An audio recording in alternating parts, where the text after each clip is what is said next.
NASA astronaut Tracy Caldwell Dyson. Welcome, Tracy. Thank you, Kate. Thank you, Marie. It's sure a pleasure to be here. You know, it's a busy month for human spaceflight with traffic to and from the International Space Station, and today's launch of Crew-2 is a very exciting part of that, and I'm just so pumped that I get to be right here. And Tracy, we were talking earlier about when the last time was you were in Florida for a launch. That was in 2011 for STS-135. I had just returned from my space station mission, and they needed some help in the C-squared group, the Cape Crusader, and so I came here to support. Well, we are so happy to have you back for this new era of human spaceflight. A quick note for you all, we have each been vaccinated against COVID-19, and so that's why you see us sitting here together without masks on. We want to keep everyone safe and healthy. At 5:49 this morning Eastern Time, NASA astronauts Shane Kimbrough, Megan MacArthur, European Space Agency astronaut Thomas Pesquet, and Japan Aerospace Exploration Agency astronaut Aki Hoshide will lift off from Launch Complex 39A, which you see right there, at NASA's Kennedy Space Center as part of the agency's Commercial Crew program. This crew will relieve the 4 Crew-1 astronauts who have been living and working on station since November. This will be the first time that SpaceX reuses both a first stage and a Crew Dragon capsule. This booster supported the Crew-1 mission, and the capsule, Dragon Endeavour, flew astronauts Bob Behnken and Doug Hurley to the space station in last year's history-making Demo 2 test flight. And we have teams all around the country covering the action, from SpaceX headquarters in Hawthorne, California, NASA's Mission Control Center in Houston, and of course, right here in Florida. We'll also be answering your questions throughout the countdown, so you can send us yours by using the hashtag LaunchAmerica on social media. At T-minus 4 hours and 5 minutes, NASA will turn the crew over to the SpaceX team. And once that happens, there are a series of key milestones to be checked off as we count down to T0. The first one is Suit Up. The Suit Up room is located in NASA's Neil Armstrong Operations and Checkout Building, or the ONC. Here, the SpaceX team will help the astronauts put on their suits and perform some key suit checkouts to ensure suit integrity. After Suit Up, we'll see the crew walk out. The astronauts will leave the ONC building for final goodbyes with coworkers, friends, and family gathered outside before they head to the launch pad. Following goodbyes, the crew will get in their Teslas and begin the roughly 15-minute drive to pad 39A. Once there, the 4 astronauts will ascend to the 255-foot level of the fixed service structure. That's the structure you see to the right of the rocket. Then they take the last 10 feet to the crew access arm and white room. The white room is their last stop before boarding their spacecraft, a process known as crew ingress. During ingress, the SpaceX team will run a series of checks to ensure the suits, seats, and vehicle interfaces are all functioning properly. After all the vehicle and crew checkouts are complete, the SpaceX closeout team will close the Crew Dragon's side hatch with the crew safely inside. At T-minus 40 minutes, the crew access arm, which is the long suspended walkway the astronauts use to board Dragon, will retract, followed by the arming of the launch escape system. And once the arm is retracted and the escape system armed, propellant loading on Falcon 9 will begin. At T-minus 5 minutes, Dragon will be configured for what is called terminal count. This is when Dragon's onboard computers take control of the spacecraft. And finally, at T0, Crew Dragon and Falcon 9 will lift off from pad 39A. Roughly 12 minutes after liftoff, Crew Dragon will separate from Falcon 9's second stage, enter its preliminary orbit and activation phase, and begin using its own onboard propulsion system to carry the crew to their destination, the International Space Station. So with Crew Suit Up in about 7 minutes, let's introduce our team at SpaceX headquarters in California to show us what's happening there. What's up, Gary and Jesse? Hello from SpaceX headquarters in Hawthorne, California. I'm NASA's Gary Jordan, and thank you for joining us live for the second flight of the Crew Dragon Endeavour on a Falcon 9 rocket to the International Space Station. I'm Jesse Anderson, a lead manufacturing engineer here at SpaceX, and right next to us is Mission Control Hawthorne, where our teams are monitoring the vehicle, checking in on all of its systems, and the capsule is go for launch. Once the crew lifts off, it will take them a little more than 23 hours to reach their destination, the space station, with Dragon flying autonomously the entire way.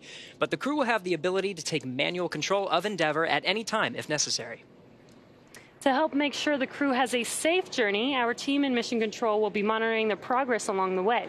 On console or headset are 6 key positions who are monitoring the health of the vehicle and crew. The mission director, responsible for mission success, is in charge in the room. The person that you'll hear talking to the astronauts is the Crew Operations and Resources Engineer, or what we refer to as the core. The other positions are focused on the vehicle systems like navigation and control, avionics, software, propulsion, life support, and communications with ground segments. NASA has its own team members in Mission Control Houston, where they've been preparing the space station for Crew Dragon's arrival. We'll meet several of the key players later when we check in with Houston. For now, though, let's go to John Insprucker for an operational update on the launch countdown. John. Hello from SpaceX headquarters in Hawthorne, California. I'm John Insprucker, Falcon Principal Integration Engineer here at SpaceX. We're just over 4 hours, 11 minutes to launch. We're coming up at T-minus 4 hours with the launch director's countdown briefing. But right now, we're looking at weather. Everything's looking good. Now, the major event getting to this point was static fire of the Falcon 9. That was performed 6 days ago. The team went through all the steps of a regular countdown, and at T0, we ignited the 9 Merlin engines on the first stage and let them run for 7 seconds before shutting down. This gave us a final integrated checkout of the rocket and ground systems. Once static fire was complete, we drained the propellants from the rocket and we reopened the pad. Since then, the Falcon 9, with the Dragon capsule on top, as you can see here in the picture, they've remained vertical on the launch pad. Now, the day after the static fire, we performed a final dress rehearsal with the crew. They're putting on their suits, they got into the capsule, they practiced their countdown steps with the Dragon flight team. Now, the launch readiness review was held early on Tuesday the 20th, and we got approval to move into tonight's countdown. Now, at the same time, we were also stowing the final cargo into lockers on the Dragon spacecraft. That finished up Wednesday morning. Now, right now at Pad 39A, the Falcon 9 and Dragon are both powered on. The Falcon launch team will perform their final checks starting at T-minus 2 hours. The Dragon team is waiting for arrival of the crew in about 90 to 100 minutes. Happens around T-minus 2 hours, 35 minutes. We just heard a weather brief to the astronauts that came at T-minus 4 hours, 20 minutes. As a reminder, we had to pass up a launch opportunity 24 hours ago due to unfavorable weather in the contingency landing areas where Dragon might have to splash down in case they had to return early.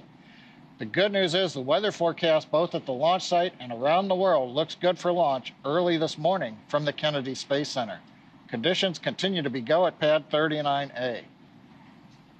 Now, in the event things don't go as planned, such as an abort, SpaceX and NASA are coordinating with the U.S. Coast Guard to ensure crew safety upon splashdown. This will include extra ships and air assets to patrol the 10 nautical mile keep-out zone. This is to help mitigate safety concerns for any boaters approaching the landing area.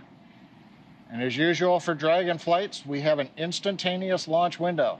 That means we can't move the launch time. We'll have to go right on the planned minute and second. Now, if we need to delay, we will have to switch to a backup launch opportunity 3 days from now. But right now, with everything go at the pad, let's head over to Houston, where NASA's Courtney Beasley is standing by. Courtney.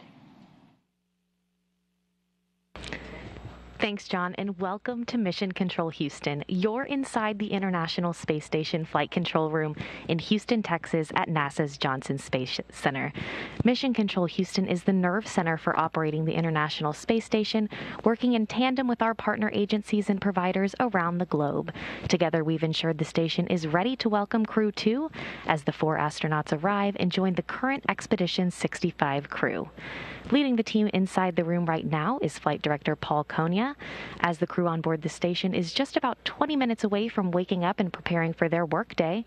A few hours before Dragon arrives at the station, NASA Flight Director Scott Stover will take over for Dragon's approach and docking.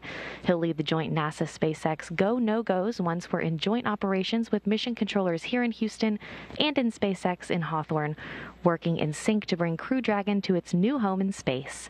A little bit later, I'll go through all the work we've been doing in space and on the ground to prepare the station preparation for Crew-2's arrival. Until then, we'll keep an eye on today's countdown, and we'll check back in with you soon.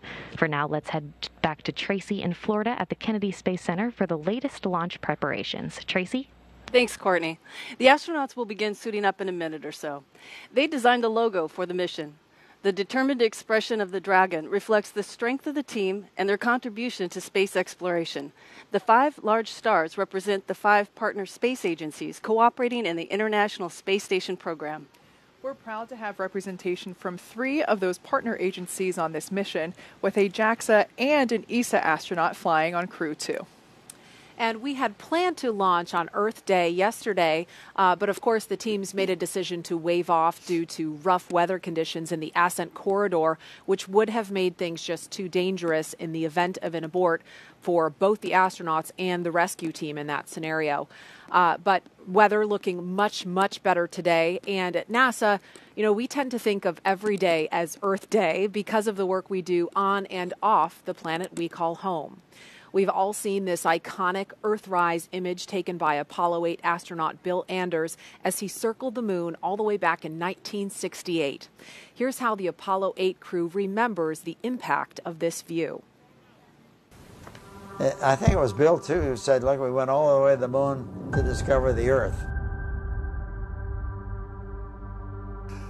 First time that we had gone so far, and the first time that we saw the Earth from 240,000 miles away.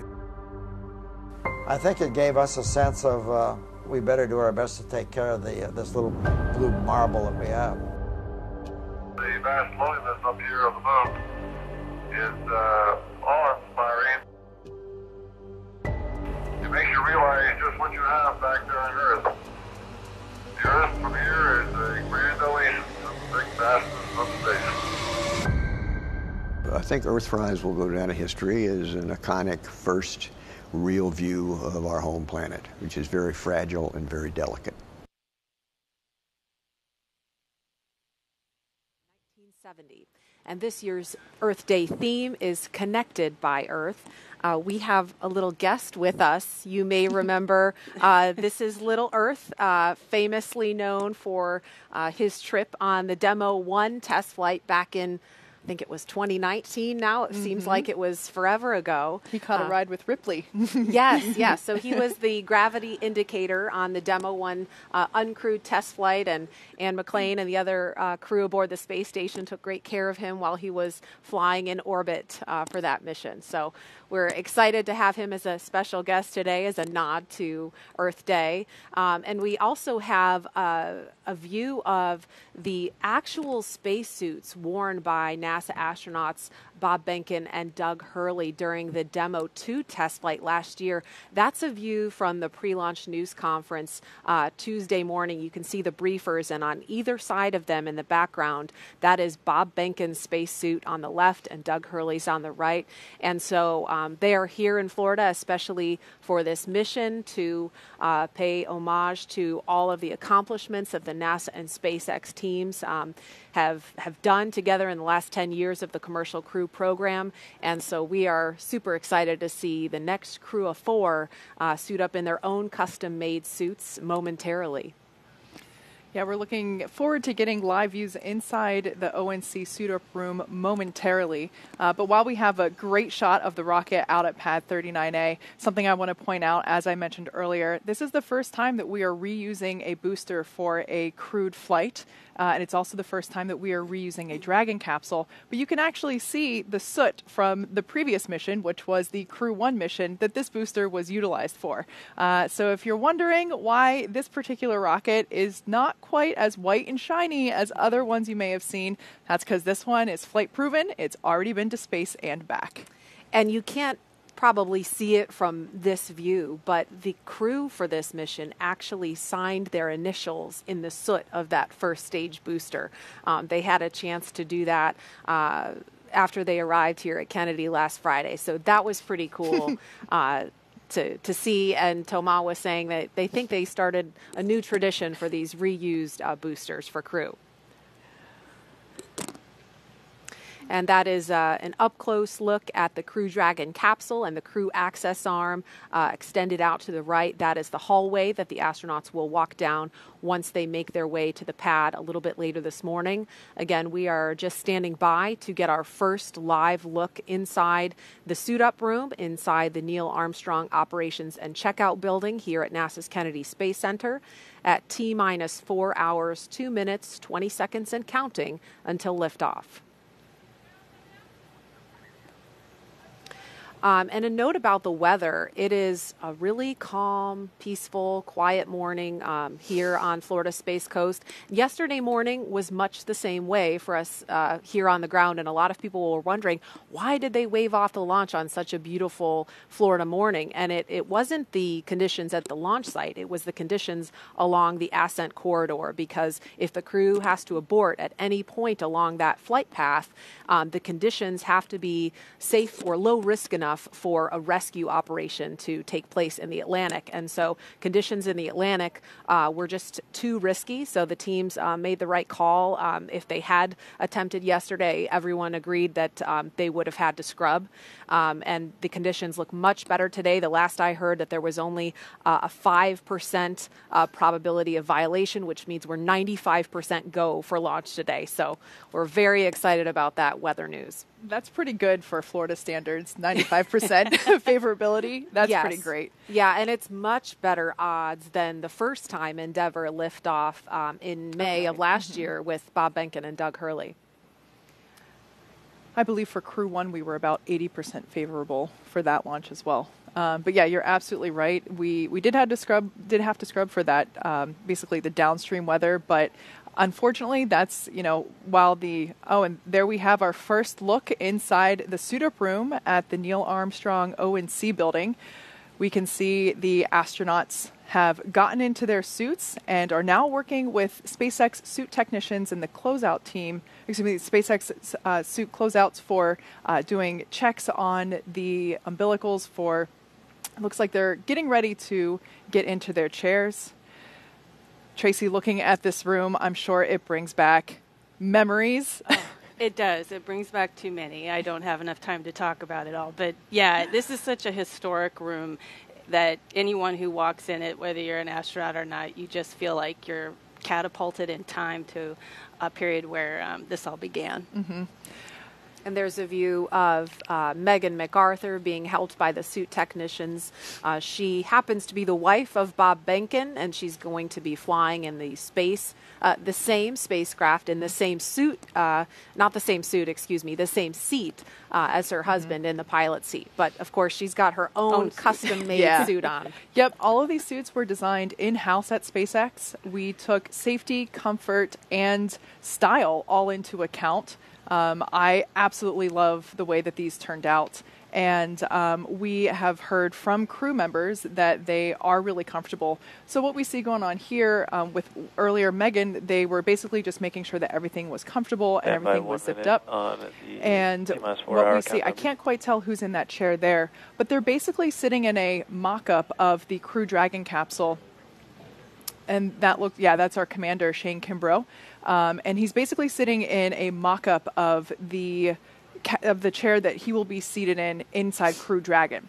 So while they're seated inside Crew Dragon, they actually have an umbilical plugged into their suit that flows cool air through the suit to keep them cool and comfy, as well as communications umbilicals and power. So it's really important to make sure that we do these fit-ups here so that there really aren't any surprises once we get into Dragon capsule out on the pad.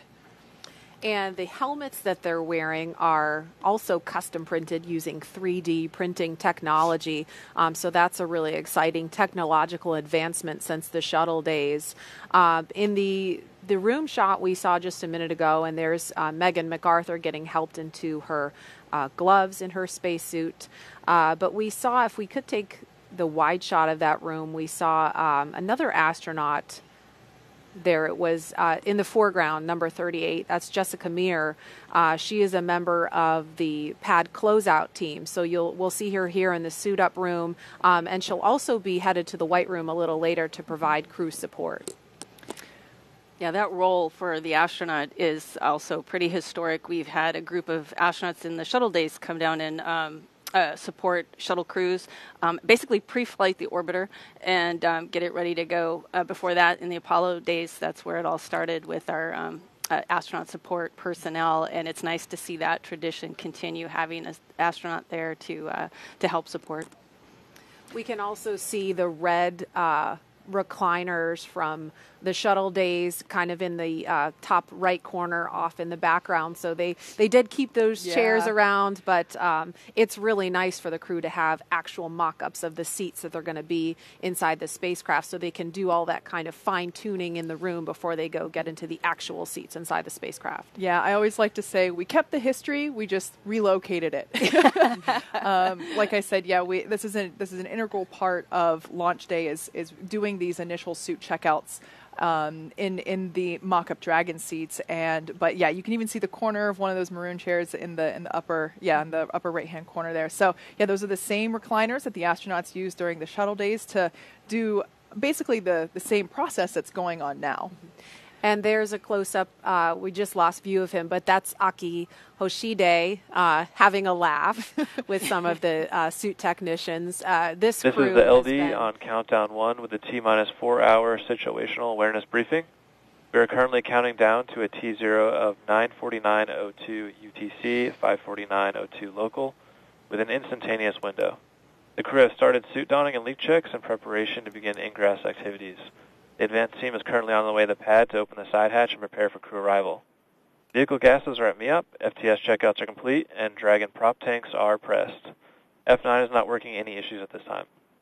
The team is tracking ascent winds and pad winds for this morning's launch, but are currently go for those conditions. Expecting a final update on ascent winds at approximately T-minus 3 hours and pad escape winds at T-minus 1 hour.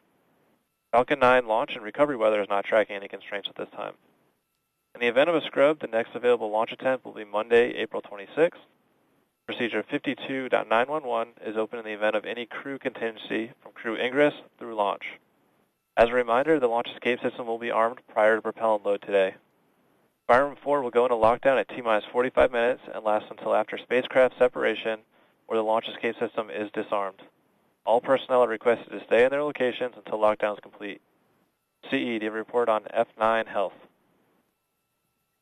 F9 is healthy, and we are not tracking any vehicle issues at this time. COPVs are at full pressure, and we are looking good for today's op. Copy all. MD, report on Dragon health. Good evening, LD. I can report the same. Dragon is healthy, and looking forward to proceeding with count.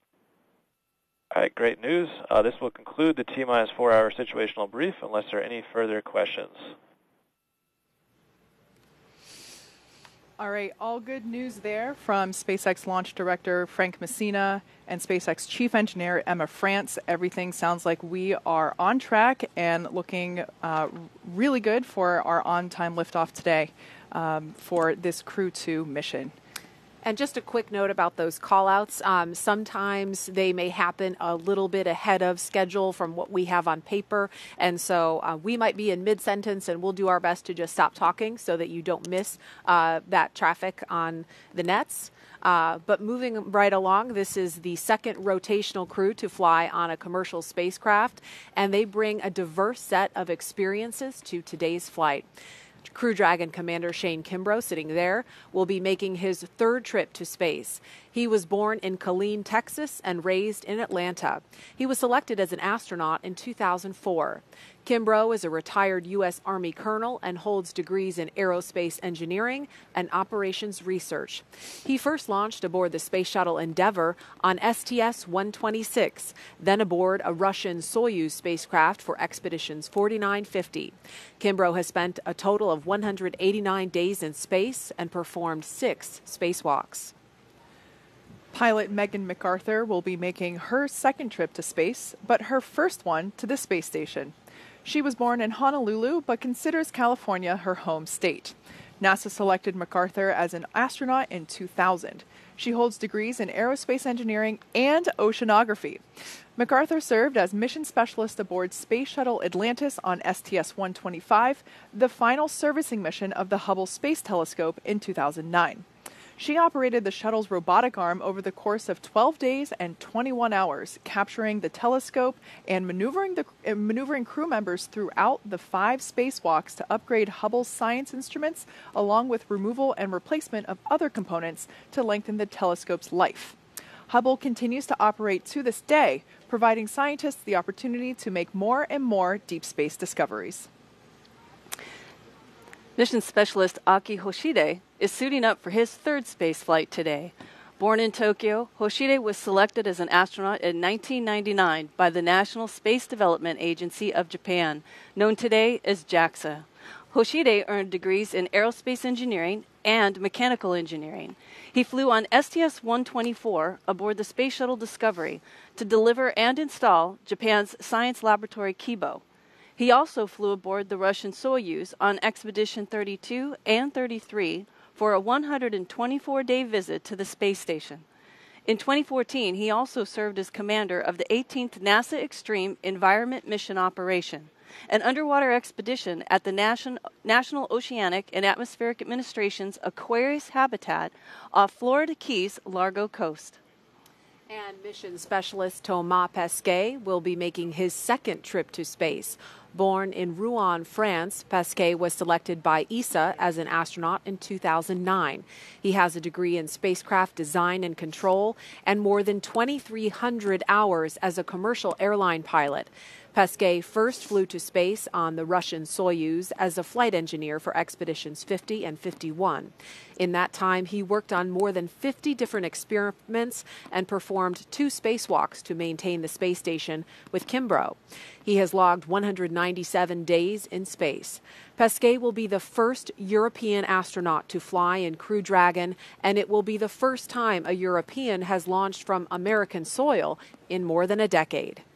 Each of these 4 crew members will join Expedition 65 once they arrive at the International Space Station, with Aki Hoshide taking over as commander of the station right before Crew 1 departs. And of course, we will be sure to give you a closer look at each of these astronauts as we approach launch time. So we can see right now, pilot Megan MacArthur is now going through the leak check portion of suit up. Aki looks very comfortable. The advanced team is in the white room on schedule. All right, the call that we heard there indicates the advanced team, which is basically the SpaceX team that just arrived out at Pad 39A to start preparing Dragon capsule for the arrival of the crew and the remainder of the closeout team. Once again, Aki having some more laughs with our suit technicians there in the suit up room. You know, the suit-up room is kind of where the on happens. You know, for the crew, this is it. There's no going back to your room to get something. There's no break from this point. It's the moment that you're on. So it's kind of nice to see a little levity break out and put everybody at ease that they're still with everybody in the room. And these 4 will have about a 4-day handover period with the astronauts from Crew 1, who, of course, have been living and working on the space station since their launch from here in Florida this past November. NASA astronauts Mike Hopkins, Victor Glover, Shannon Walker, and JAXA astronaut Soichi Noguchi were the last astronauts to sit in this room and suit up, and they are set to return home to Earth on April 28th after the longest human spaceflight ever launched from the United States. We'll dive a little deeper into the work they've been doing later on before launch, but right now they are preparing to welcome this crew aboard station.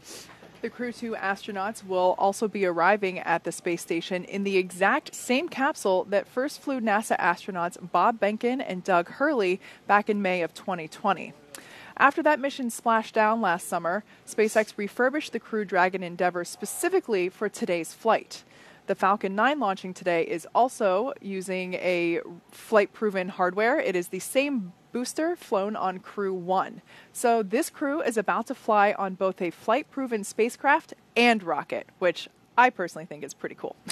That is really cool. Reuse not only drives down the cost of space exploration, but yesterday Colonel Bob Cabana made a great point, I thought, and that was that when we refurbish these vehicles, we are able to inspect them and notice if there's any issues with them that we can then later fix or designed differently that we would otherwise not know if we disposed of it on the way home. So I think it's great. Always more to learn with spaceflight. This crew has been training together since their assignment for this mission was announced this past July, and each has their own unique connection to the mission. Kimbrough had already been familiar with Crew Dragon and how the astronauts interact with the spacecraft. Before this assignment, he was chief of NASA's Vehicle Integration and Test Office, and in that role he spent a great deal of time helping Doug Hurley and Bob Behnken prepare for the Demo 2 test flight last year. As we mentioned, Kimbrough flew on the Space Shuttle Endeavour. There he is, a photo from him on board the Space Shuttle Endeavour during STS-126. That was back in 2008. So this mission has a special meaning for him because of his connection to just the Endeavour name. He's thrilled about flying on the Crew Dragon Endeavour this time.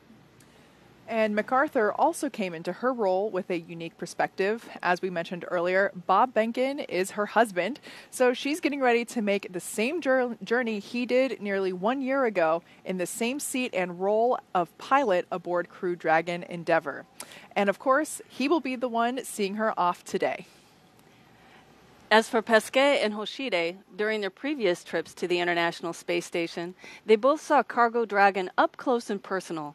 They had the opportunity to capture the vehicle with the station's robotic Canadarm during the Dragon's birthing process. As a point of distinction, Crew Dragon will dock autonomously with the space station and will not need the help of the arm. During that experience, Pesquet was truly amazed by the spacecraft's guidance and navigation, and how precise it was while traveling at more than 17,500 miles per hour above the Earth. Now he will ride aboard Crew Dragon and is looking forward to experiencing that same sort of performance firsthand. And for Hoshide, he was astonished by the gorgeous design of the Dragon spacecraft, and he had a lot of fun transferring cargo in and out of the vehicle. At the time, he never thought he'd have the opportunity to ride on Dragon, and so he's looking forward to it being a fascinating ride. And there he is giving a wave inside the suit-up room. During one of their many trips to train at SpaceX facilities in Hawthorne, our team had the opportunity to chat with the crew. One thing that's for certain about these 4 astronauts, they all really enjoy each other's company and always have a good time with each other.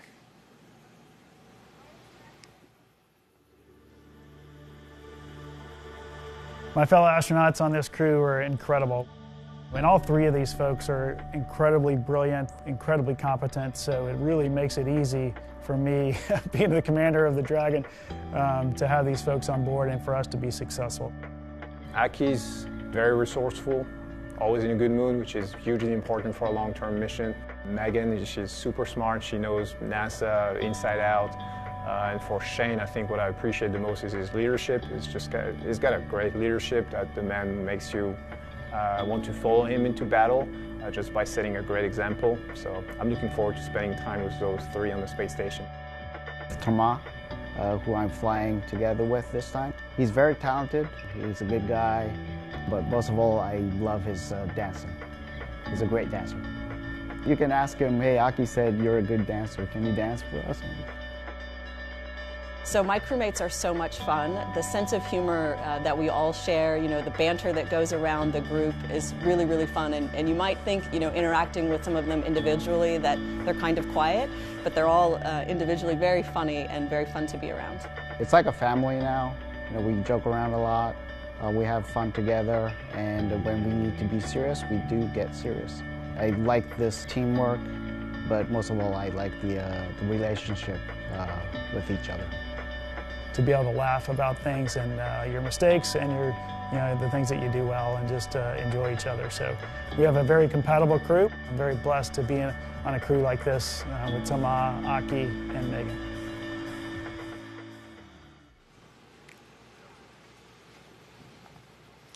And we're looking at the crew again live in the suit-up room.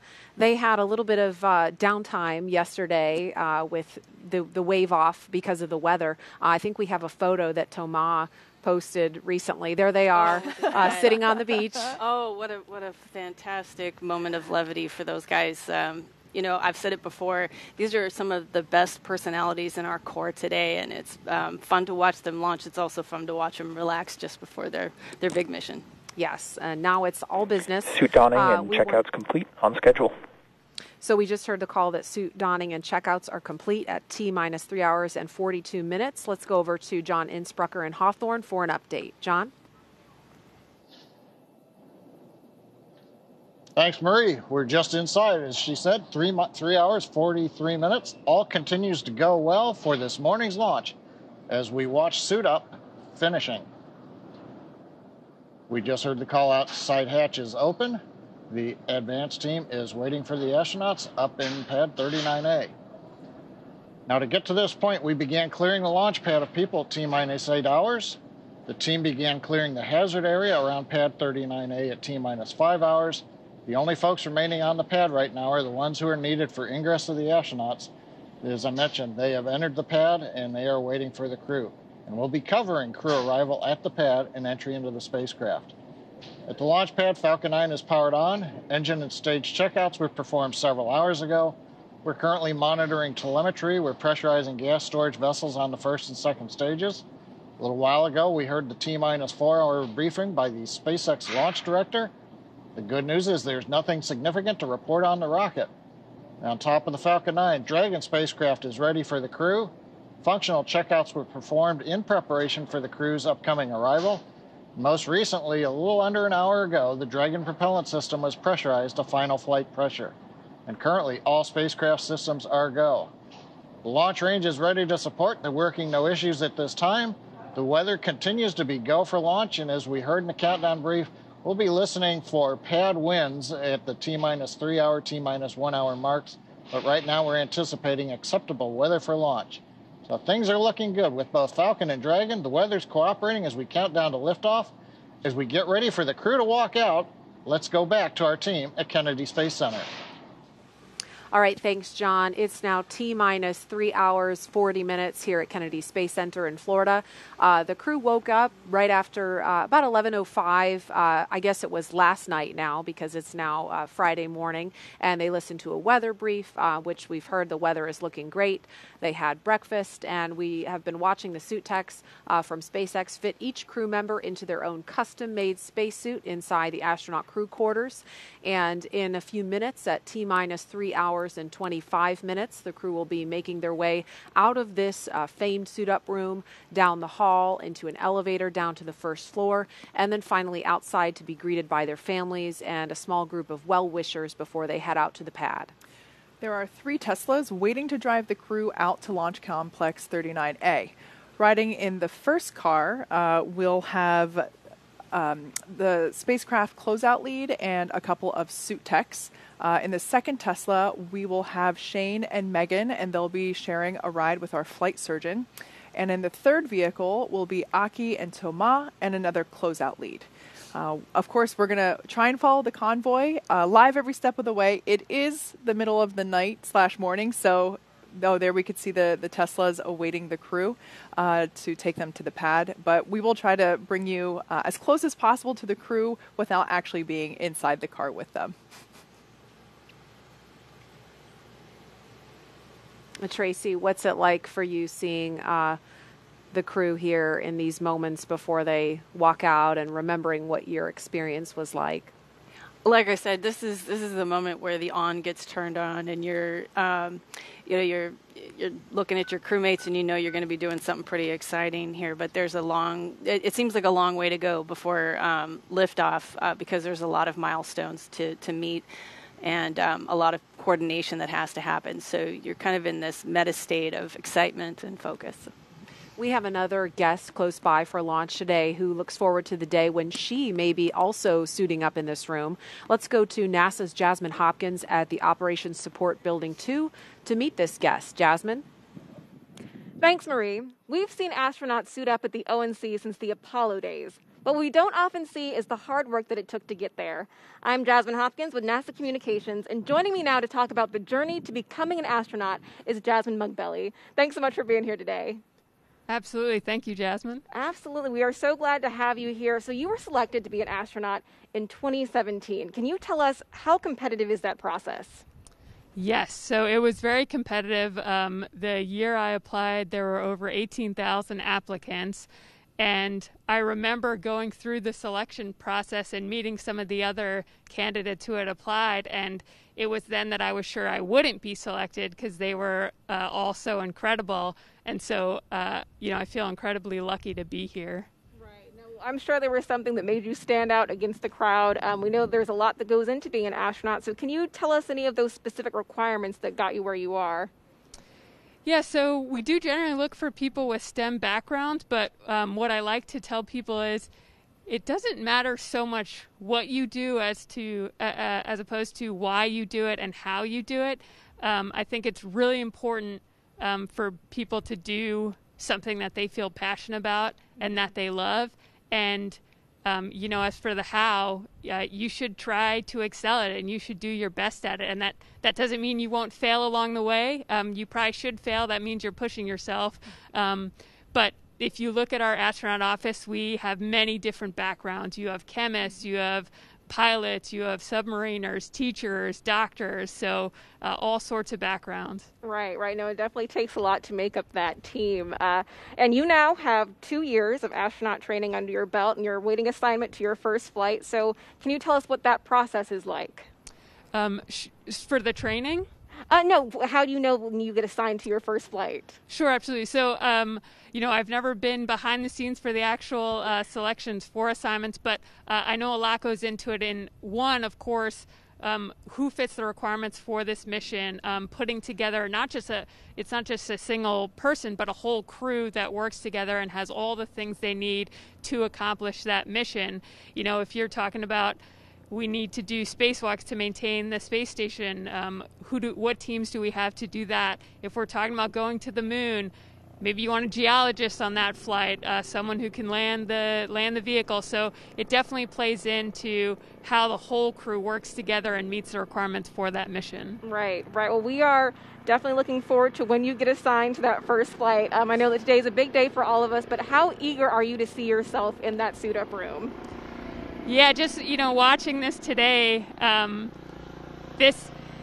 becoming an astronaut has been a lifelong dream for me. So thinking about me actually being on one of these spacecraft and launching into space, it's still something that blows my mind that that's even possible right now. Right. No, absolutely. Jasmine McBelly, thank you so much for joining us here today. Thanks. Absolutely. Now let's take it back to the KSC host desk with Kate.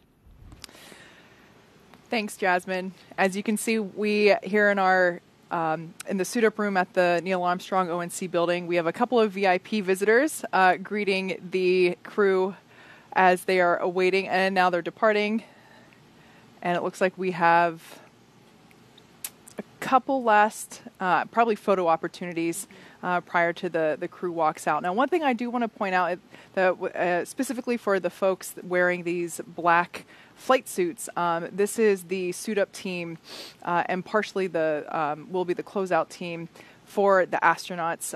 This crew these suit technicians are responsible for assisting the crew not only in getting in their spacesuits, but making sure that things like unapproved jewelry or is not still being worn when the suits are put on, making sure that any personal items like glasses or medication are tucked in the pockets of the spacesuit.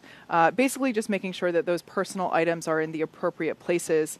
Also making sure that the earpieces that the crew astronauts are wearing in each ear, making sure that those are seated properly, that making sure that everybody can hear. There's a lot that these folks do. It's all in the procedures which are followed along on the tablets that you see some folks carrying around. So while it might seem a little chaotic at times, whenever during the suit-up process with lots of people milling about, there's actually a very specific process. Each astronaut has a specific suit technician assigned to them, and that suit technician is responsible for communicating and relaying basically status to that person's assigned crew member.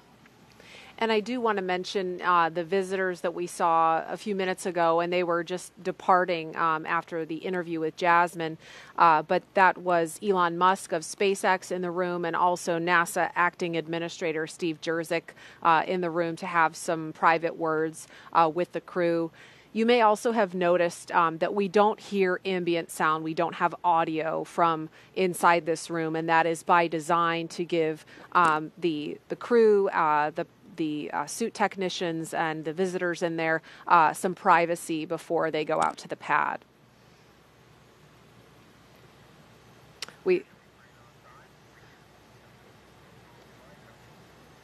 We also saw Thomas giving a hug to, I think it's number 28 on the far left, if that's a 2. I can't quite tell under her hair, but Thomas giving her an embrace just a minute ago. And I imagine that you get pretty close to this team because you spend a lot of time together, right, Tracy? Exactly. And just like Kate was saying, these suit techs you get assigned to a specific suit tech. You work with them outside of this launch countdown and the dress rehearsal. Anytime you're in that suit, then that person is there to help you learn about the suit and fix any problems you have. And I have fond memories of my suit tech back when I was suiting up for the shuttle. Her name was Tony, and I still remember her today. And they really put their heart and soul into it, and they take serious the role that they have in helping you with your life-preserving suit. Absolutely. And this crew trains quite often, not only here at Kennedy, but also at SpaceX headquarters in Hawthorne.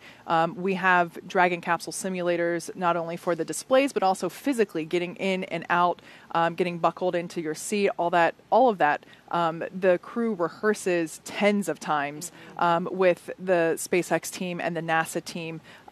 So what we're seeing here really is just another time. They could probably do this in their sleep at this point. Yeah. One thing real quick I want to point out before we lose this shot, the small blue boxes there that you see behind the crew members that has kind of like an elephant's trunk, an umbilical that's plugging into the leg of each crew member. Gosh, I love the frivolity that we see here. It's so wonderful. Gotta get a good shot. Yeah, so I wanted to mention it because I figured we'd lose the shot. Those blue boxes are basically flowing cool nitrox or nitrogen oxygen mixture air, which is basically the stuff that you have in a scuba tank.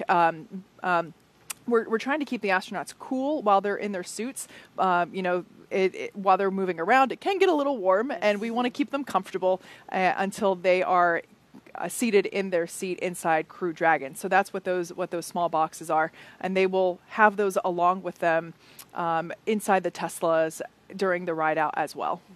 I think we'll have time for a couple of social media questions, but another note just about the timeline. If you've been following along with all of our anticipated times, the crew right now we've seen is ahead of schedule in terms of completing their suit up process. This is a very limber, quick crew. We observed this during the dry dress rehearsal over the weekend. They were ahead of schedule getting suited up. We do still expect them to walk out at the anticipated time. We expect that will happen at T-minus 3 hours and 20 minutes. So about 9 minutes from now is roughly when they should walk out of the operations and checkout building. But up to this point, they've been a little bit ahead of schedule. Let's take a couple of social media questions while we're waiting for that to happen. Okay, this one, this is a good one for Tracy. Why are very specific times chosen for launches? A lot of it has to do with orbital mechanics and where the space station is over Kennedy Space Center at the time. And so we are basically launching a vehicle to chase the space station, and it has much to do with that. All right, next question. How long does it take to refurbish a Crew Dragon, and how many times can Dragon be reused? As we're looking outside the ONC, Kate, this is a good one for you. Yeah, that's a great question. In terms of how long, it's hard to say right now because this is the first time that we did it, and the first time that you refurbish something, or really the first time you do anything, is generally the longest it will take you to do something. We have been working on the refurbishment of this Crew Dragon capsule since it splashed down in August of last year. So just under a year, basically, to get it in a state and launch ready. We can see some well wishers here gathering outside the Teslas as they're awaiting the crew to come and do the walkout and final goodbyes. But getting back to the question, the second part of the question was how many times can a Crew Dragon capsule be reused? We are certified for 5, but there might be plans in the future to try and increase that. That's obviously a discussion that happens, but down the road. But at this point in time, we're shooting for 5 reuses. All right, we have time for another question from social media. And this one, when will the astronauts on the International Space Station return to Earth? Great question. So the Crew-1 astronauts, of course, that launched from here in Florida this past November, they are scheduled to return on April 28th, and they will be splashing down off the Florida coast. SpaceX hasn't narrowed down a specific location just yet, but they will be splashing down somewhere either in the Gulf of Mexico or along the eastern coast of Florida about 12:30 Eastern Time on April 28th. And we see a few more folks coming outside in anticipation of the crew walkout. It looks like Elon Musk and Steve Jurczyk, the NASA administrator, taking their spots to the right of your screen. We also can see astronaut support crew members and some suit technicians gathered outside there. We can also see some of the crew members' families. I recognize some of them there in the background. Those blue suiters, those astronauts that are there, are the unsung heroes. They are there as family escorts, personally selected by the crew members to care for their family, both immediate and the extended family and friends that are here. So hats off to those guys, because they are there to care for the families. And Tracy, how meaningful is it for the families to have this opportunity to see the crew walk out? You know, I'm glad you asked that, because this is the first time that we allow family to be at this point, so the crew members get to see their family. During shuttle, that was mainly employees, and our families were elsewhere, either on the roof of LCC or at Banana Creek. And so it is so important, and it will be vital for the crew to see their families and their families to see them just before they head out to the pad. Like we mentioned earlier, pilot Megan MacArthur is married to NASA astronaut Bob Behnken, who flew on the Demo 2 mission last year. And so we expect to see Bob. I can't quite tell which one he is from this angle, but I'm sure we'll see it up close later. And it's just, I think it is so awesome that, Megan was seeing him off a year ago, and now he's seeing her off to do the same position. And I just think that's really cool. They are a power couple, and I love it. Yeah, ultimate power couple. Yeah.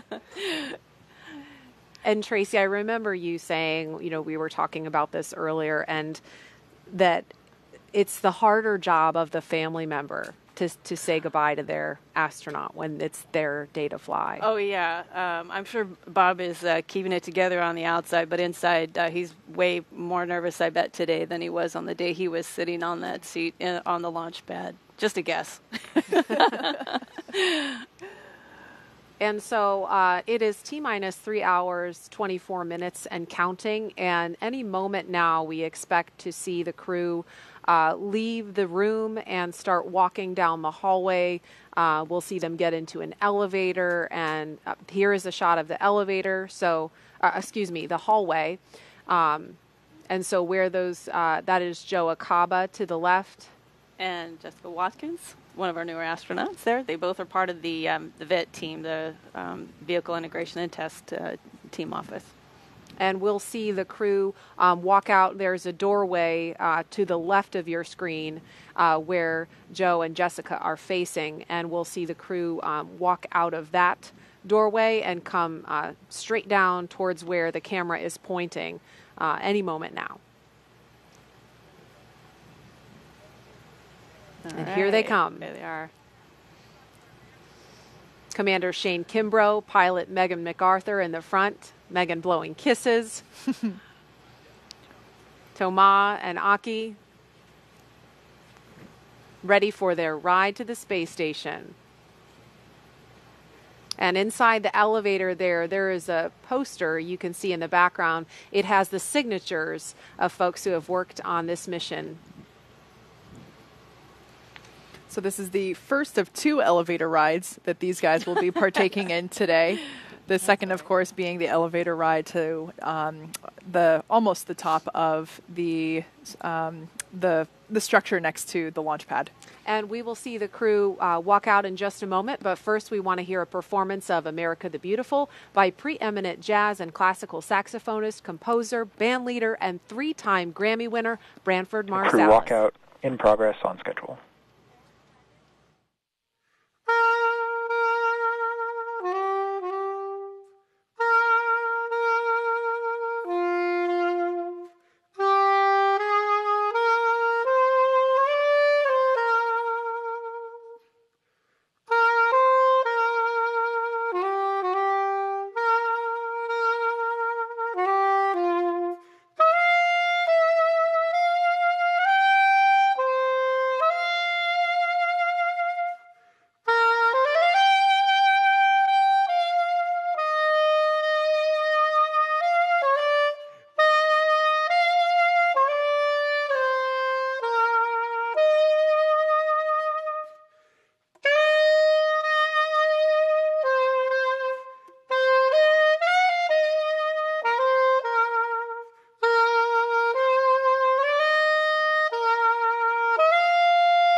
So that was a beautiful performance we just heard from 3-time Grammy winner Branford Marsalis of America the Beautiful. And we can see some members of the closeout team heading out of the operations and checkout building. We expect the crew to walk out at T-minus 3 hours and 20 minutes. So about a minute from now, we will see the crew walk out those famed doors. And you can see above them, they're teeny tiny from where we're looking, but stickers from past mission patches. And Tracy, I'm sure you have a sticker up there. Yes, yes. From STS 118, one of my crewmates made sure that we were well represented. I love the traditions that we have in spaceflight, and and I love that we are getting to continue that tradition with stickers for these NASA SpaceX missions. You can actually see, I believe it's on the right-hand side of the meatball located above the doors. I believe that's where the crews for Demo 2 and Crew 1 placed their stickers. We're going to have to widen the walkway here, I think, a little bit. Yeah. And there we have another shot of more stickers. And these stickers denote the missions in which the Teslas were utilized for. So here, counting backwards from the right, the red one is obviously the Crew 2 mission patch, the blue dragon to the left of that being Crew 1, the white helmet from Demo 2, and then the triangular patch from Demo 1. So even though we didn't have any real astronauts, we had Ripley, our test subject, but we did do full mock-up. And here they come, the Crew-2 astronauts taking their first steps outside before their journey to space. Yay!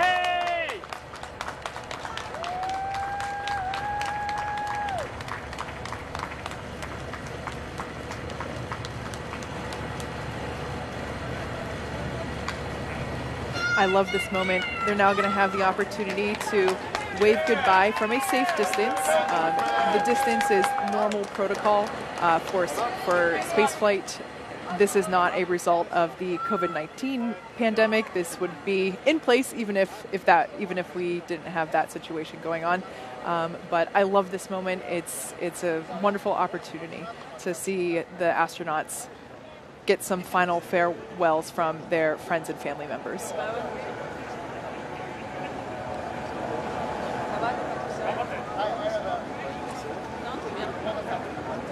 And we've got Shane and Megan to the right of your screen, Toma and Aki to the left.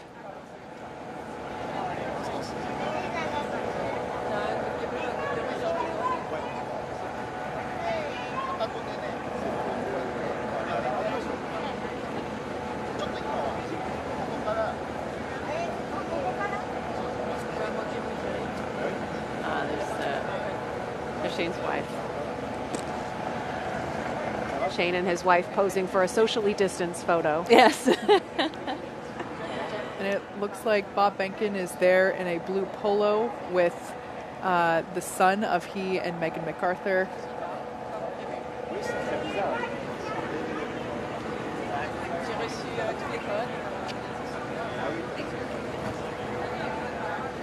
Yeah, there's a better shot of Bob, Megan, and their son.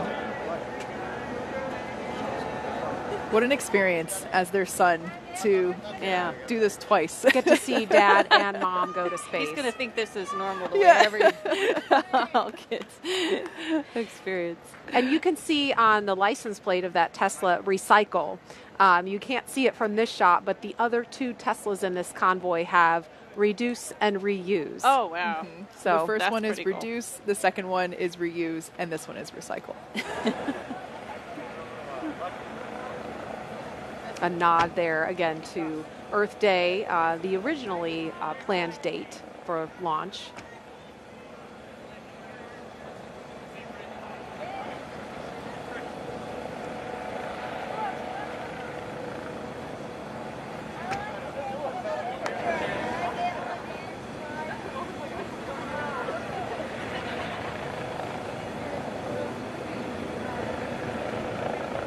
People are more impressed by the Tesla than by the rocket.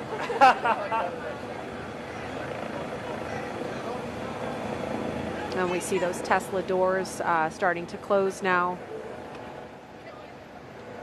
Like I mentioned before, the equipment is already in the Tesla. The astronauts are plugged into that small blue box, and they're getting that cool air flowing through their suits once again. And the AC is turned up on high in those Teslas to make sure everybody's comfy. Now, you've seen some people go around to the backside of the cars. This is another opportunity for family members to approach and have a little bit more private moment with their crew member before they leave. With the windows up, of course. Yes. I can't tell you how meaningful this is for crew to have this opportunity to see their loved one this close to heading out to the pad. This is a nice change that we've made.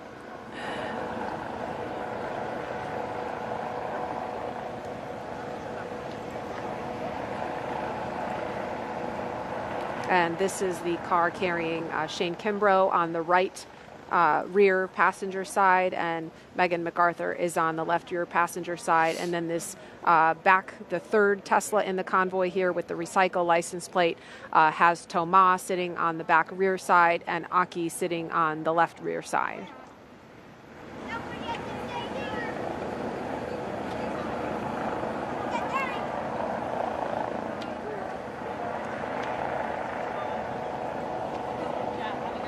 And as soon as the families come back around, we should see the convoy begin to pull away. Right on schedule. We love you. I love you too, brother.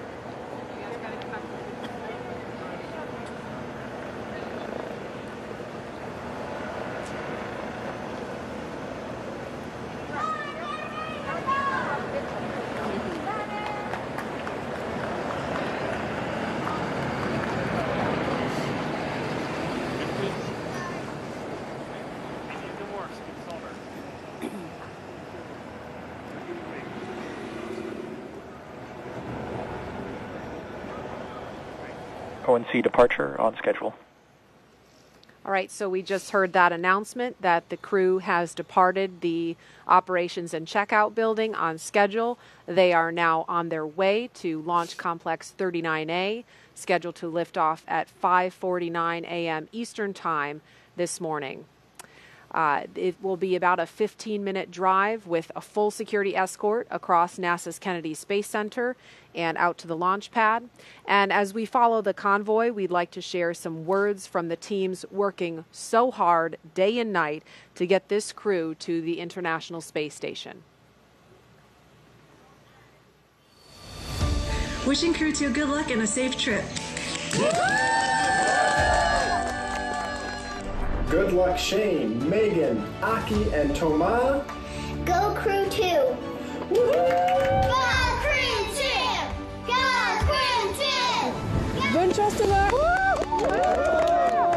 You guys are inspiration to all of us. Let's go, Crew-2! We want to wish you a safe and successful mission. Go Crew-2! Go Crew-2! As a female aerospace engineer in progress, I just wanted to say I'm beyond inspired by you and your family's endeavors. And we want to wish the Crew-2 astronaut a safe trip to the International Space Station aboard Dragon.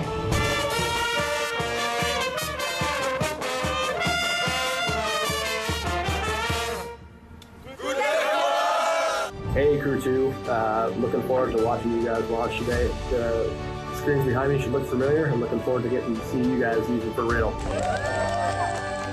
So proud you'll be representing all Yellow Jackets on the NASA SpaceX Crew Dragon to the ISS. Good luck! On behalf of the Hunt program, Clear Creek High School has a message for you. Have a safe and successful mission to space. Ganbatte kudasai! Yay! Yay! Last stop! Go Crew-2! Go Megan MacArthur and all of Crew-2. UCLA is rooting for you. Hey Toma, we wish you a great flight! Godspeed Crew-2. Go Falcon 9, go Dragon! We want to wish you Godspeed. Yay! Crew-2, have an amazing and safe flight. Good luck, Crew-2, on your mission to help further research and human presence in space. And we'd all like to wish the crew of SpaceX Crew-2 good luck on their journey to the International Space Station. I can't wait to support you guys when you get there. Enjoy space, enjoy your mission. Go ESA, go ISS, go Mission Alpha. We're going to be there with you as you're going through space, and we're going to be there with you as you're on the crew on ISS, and we're going to be there with you when you're coming home.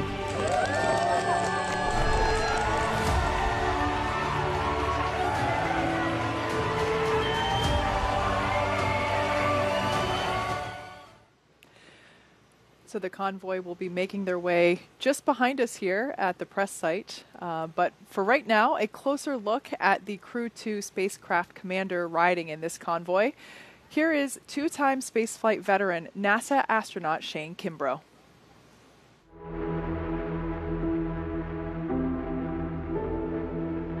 I love it. It doesn't matter what I'm flying, a helicopter, an airplane. It's just incredible.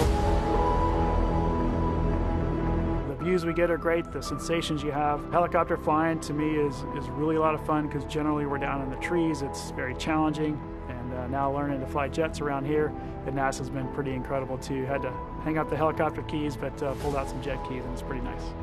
I'd always wanted to be an astronaut ever since I was a little kid. My grandparents lived in Titusville, right across from the Kennedy Space Center in Florida, so I spent a lot of time down there as a small child. Ignition sequence start. My grandfather was really the inspiration behind all this because he would drag me out to see anything launching. Launch commit. Liftoff. We have liftoff. Roger. 1 minute, 19 seconds.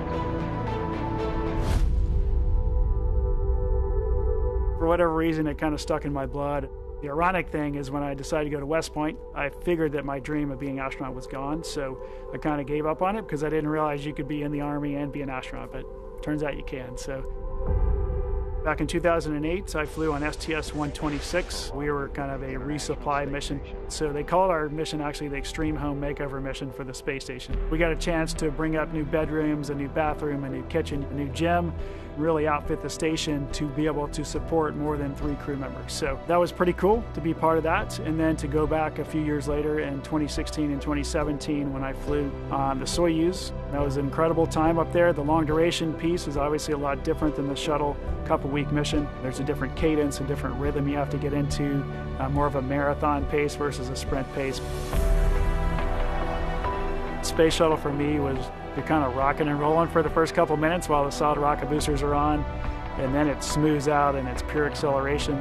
The landing coming back in is super smooth because you're landing on a runway, and Soyuz to me was kind of the opposite. It was a really smooth ride uphill, but coming back was really violent, and pretty incredible that we made it through that, but they've been doing it for many, many years, and a proven product for sure. We do things differently down in Florida now than we did for shuttle, so it was just a whole different world. We kind of blended I would say the best things from shuttle during quarantine and launch day operations, and the best things from Soyuz that we've learned over the years. And kind of now we have a hybrid of those really good things on launch day especially. I'm really excited about it. I love the Kennedy Space Center and all the teams down there that I've gotten to work with. I love it for our country, our nation, that we're launching out of the U.S. again. It's a great capability that we have, and just happy to be doing it again out of Florida. My name is Shane Kimbrough. I am the commander of NASA's SpaceX Crew-2 mission to the International Space Station.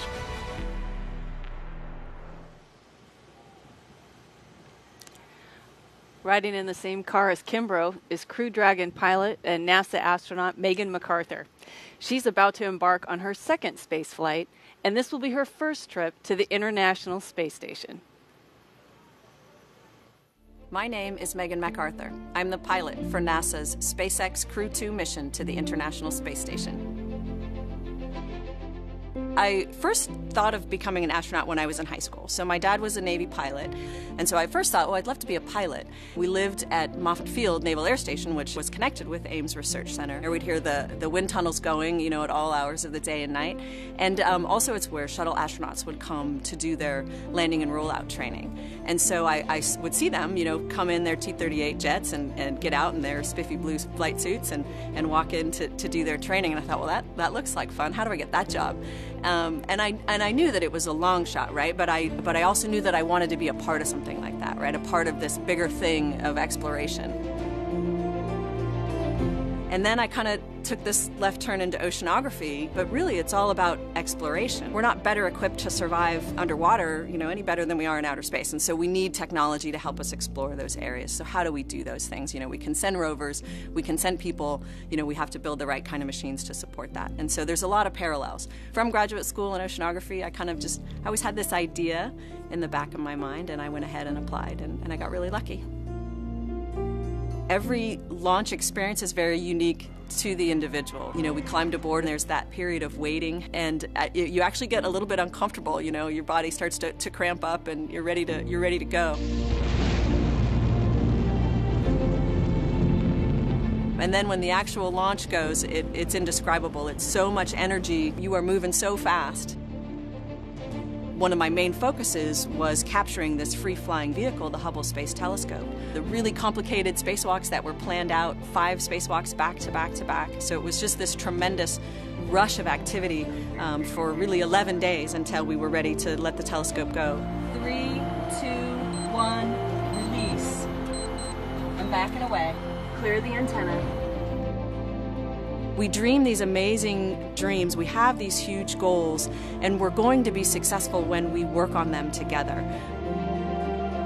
When you think about the International Space Station and the size of that vehicle and the breadth of science that gets accomplished on that vehicle with all of the different countries that are participating, and then now we've added commercial partners where they have a vehicle that we are using to get us to our space laboratory. Have these big dreams where we look out to the horizon and this desire to explore the universe around us, and we're always going to be more successful when we work together to achieve these incredible dreams.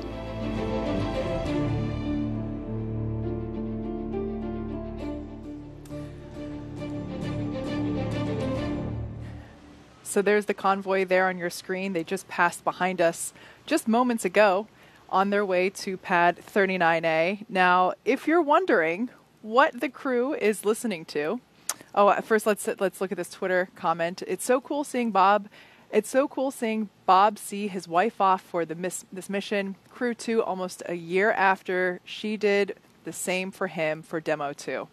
I just love that. Like I said before, they are a power couple, and I can't get enough of it.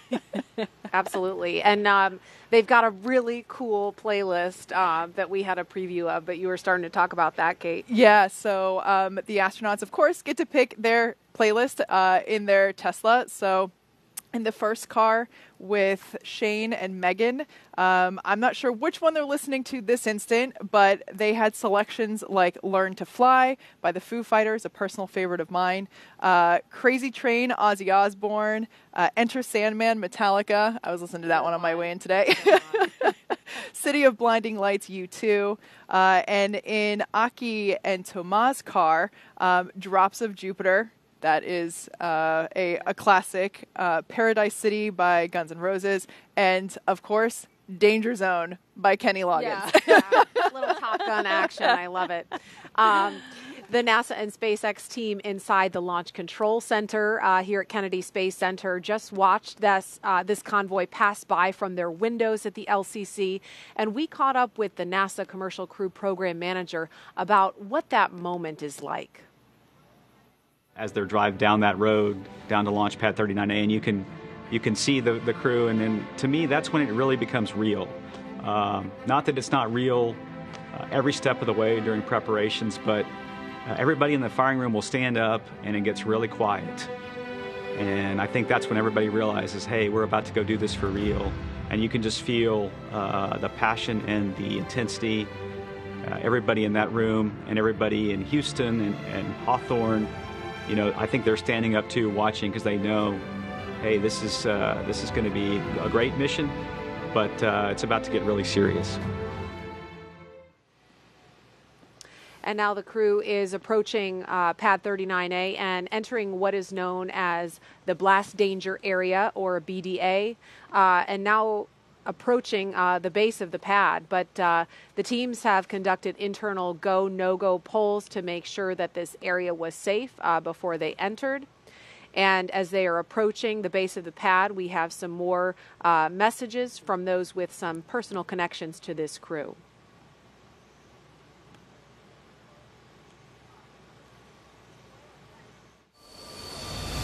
Godspeed, and we'll see you when you come home. Godspeed and have a great trip to the ISS. Yeah!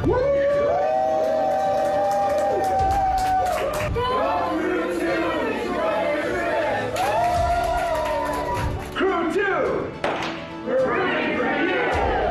Thank you for flying with SpaceX! Good luck from the bakery and Simco Logistics team. Go Crew Dragon! Someone to wish Crew-2 a happy flight. When I say crew, you say two. Crew. Two. Go Dragon! Go SpaceX! Go NASA Crew-2! Crew-2 is launching. There's 10 seconds for this cheers. So good luck to the astronauts and Dragon engineers. Go Shane. Go Megan! Go Thomas. Go Aki. Go Falcon. Go Endeavor. And go Crew-2. We are wishing you guys a safe mission to the ISS. Good luck and Godspeed, Megan, Shane, Akihiko, and Thomas. So I'm here to wish Crew-2 a successful launch on the Falcon 9. Launch America! Good luck, Crew-2! On behalf of the Dragon Engines and Tanks Engineering team, have a safe flight. Wishing Shane, Megan, Tama, and Akihiko a safe flight and a productive stay at the ISS. Go Falcon, go Dragon, and go Crew-2! Crew-2, Godspeed, and thank you for flying SpaceX. Have a safe flight! And it is an honor and a privilege to be a part of this and contribute in some way. And I couldn't be more excited to see you on this mission.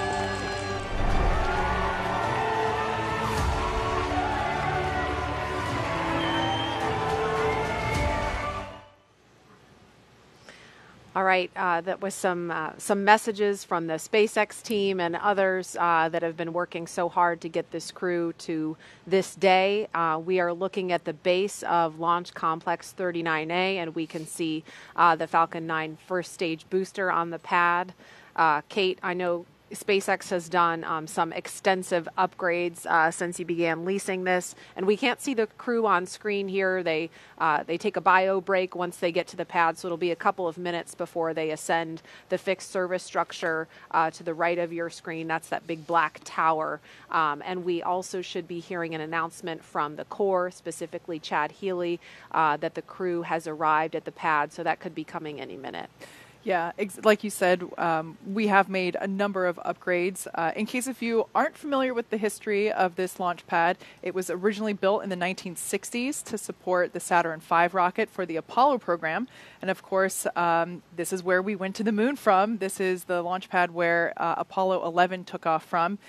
After that program, it was upgraded to support shuttle, and then after that, SpaceX took over the lease for it in 2014, and we actually had our first flight from here in February of 2017, which was a cargo resupply mission to the International Space Station. So we've been busy. It looks a little different. We did make some upgrades to aesthetics, but a lot of it was safety driven. I believe, the shuttle structures were iconic. It was, of course, heartbreaking for everyone to see the rotating service structure come down, but we did have to remove it for safety purposes, but also it was just unnecessary for what we would be doing to advance the next generation of human spaceflight. So I will say that the tower there does have the bones of that original fixed service structure. And so there are many things that are still original in there, like the telephone, which we will see later on. I think we'll save that for later, but also it's the same elevator that the shuttle astronauts rode up in as well. Yeah, so Tracy's got her hand on her heart. It looks different, but there we have a shot of those elevators there. Elevators that don't have floor numbers, but rather foot numbers on them. Yeah. The Crew-2 astronauts will be hitting the button for the 255-foot level of this structure. But yeah, these are the original elevators, obviously maintained for safety, but they're so while it may look different, a lot of that history is still there. And Tracy, this is the same pad, of course, that you launched from years ago. Yes, very fond memories of it on my flight. So we got out of the Astrovan, the pilot on our flight on STS-118, Charlie Hobaugh, who we called Scorch, paused and looked up at the stack, and he stopped my crewmate, fellow rookie, Barbara Morgan, and I to pause and take a look at this mammoth spacecraft we were about to fly on, because he said this is going to be the last time you see this view. And I'll never forget that moment. It was very meaningful to me. I cherish it. But Barbara and I realized we got to hurry up. We don't want to miss our first launch. And so we scooted on, and he stayed there pausing to look at it. And I'll always remember that. Hopefully we'll see these. I mean, if dry dress rehearsal was any indication, we'll be able to see these astronauts have a similar moment, do what is one of my favorite moments in the whole launch countdown, the astronaut lean back when they just try to take in, like you said, this ginormous vehicle that they're about to ride in. Yeah, and we should see that happen in just a few minutes. But in the meantime, we learned a little bit more about Shane and Megan as they rode out to the pad. Now let's take a closer look at mission specialist Thomas Pesquet of ESA. Countdown 1. We've received our final weather brief for the Dragon Ascent corridor weather. Ascent weather is go for launch. The final weather brief for pad escape winds will be at T-minus 1 hour. Okay, so we heard ascent weather looking good. We'll hear another weather brief at T-minus 1 hour. But again, Thomas Pesquet of ESA will be the first European to fly aboard Crew Dragon and the first European to launch from U.S. soil in more than a decade. Okay, are you ready? Yes, I'm ready. I tend to work a lot, even outside of work. Going to new places, meeting new people. I like new experiences. I like to learn all the time. My name is Thomas Pesquet, and I'm a mission specialist for NASA's SpaceX Crew-2 mission to the International Space Station. On board the Crew Dragon as a mission specialist, everything that's manual is in our ballpark. If we have to open a hatch, if we have to use the emergency equipment, if we have to open or close valves, if we have to manage the cargo and the stowage, all this is going to be on us. I remember as a kid, everybody's an interest, but mine was space shuttles and planes, and I had the posters in my room and the complete kit. And so I went into math and physics, and then I became an engineer. I went into aerospace. It seemed natural at the time. And then I got a chance to become a pilot, which was kind of another piece. We have an astronaut selection every 10 to 15 years in Europe. And then I didn't think it was going to happen, but I passed all the selections and I made it. So really it's been a dream. I've been so lucky. If I would have pictured it when I was a kid, I couldn't have pictured it any better than what really happened. The space station, to me, it's a step for exploration. So we're preparing the next steps that are going to take us, to the moon and to Mars. And then at the same time, we're using the space station as an orbiting laboratory. So every day you do research that you couldn't be doing on the ground. You have to prepare for the spacewalks. You always prepare it very meticulously, very thoroughly, and then once you go out and just your adrenaline is very high. And it's also physically challenging because you're going to be for 6-7 hours fighting against that spacesuit, because that spacesuit is inflated with air for you to be able to breathe, which means it's going to resist your movements. So those are huge, big memories that you have, but really also sometimes the small things, like the fun that you could have. It's one of the big achievements of the space program is to bring people together. That's what makes us go. You know, in the future, I think our programs are going to be more and more ambitious. So we're going to need more than just one country. No single country in the world can do it on its own. So I think it's the partnership that takes us forward. It makes you better, it makes you achieve more, and I think that's the path we're in. The space station has paved the way, and every future big space program is going to have to follow the same path.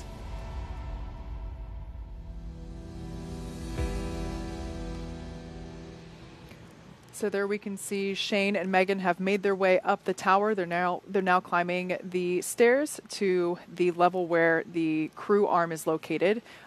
Before Aki and Toma make their way to the elevator at the ground level of Pad 39A, let's get a look at mission specialist and JAXA astronaut Aki Hoshide. Once at the space station, he will be part of the first ever direct handover from one Japanese astronaut to another.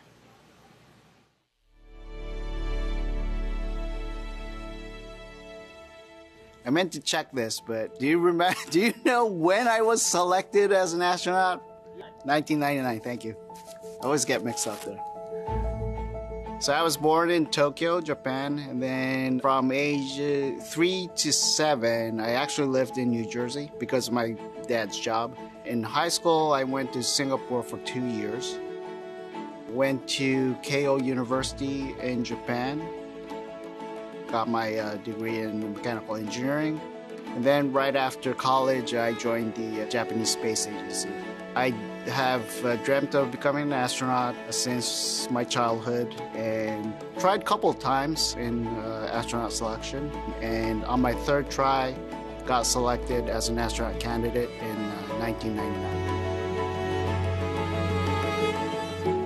So on my first mission on SDS-124 on the Space Shuttle Discovery, that was my first flight, so I thought I would be nervous, but my crewmates were already like my family, so we were just chit-chatting inside the cockpit. 6, 5, 4, 3, 2, 1. Booster ignition and liftoff of Shuttle Discovery.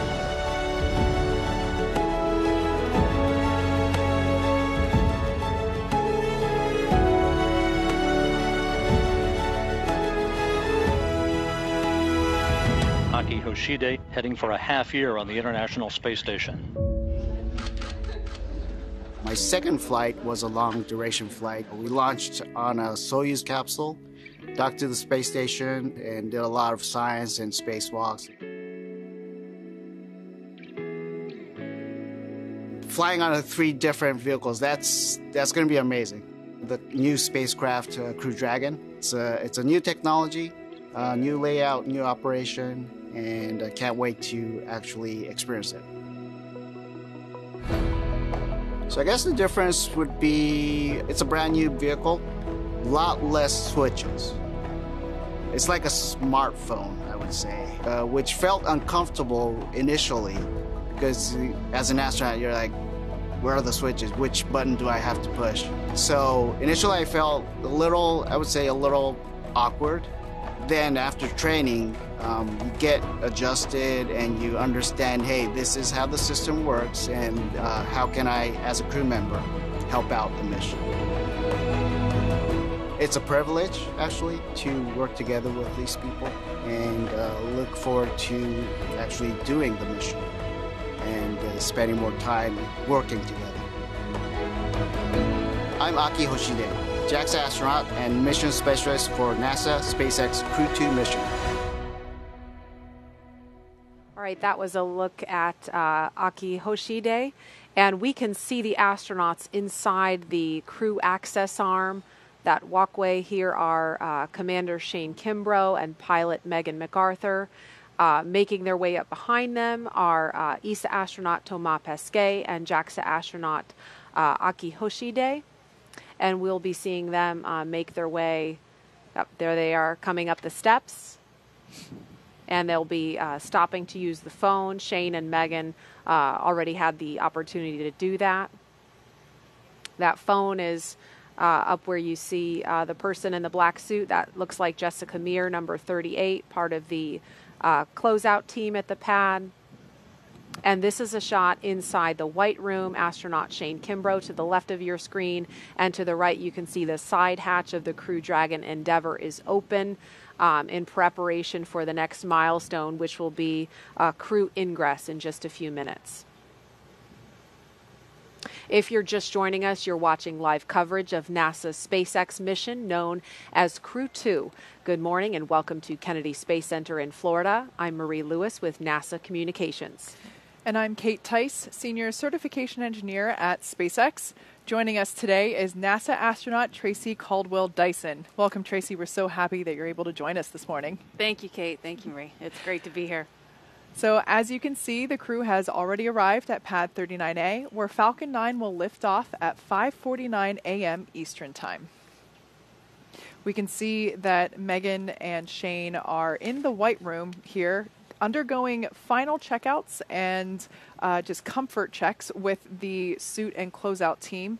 One thing that we'll see them do momentarily is the closeout lead there on the right-hand side with the tablet will provide them with a black Sharpie, and they're going to actually add their signature to the wall to their right of this white room.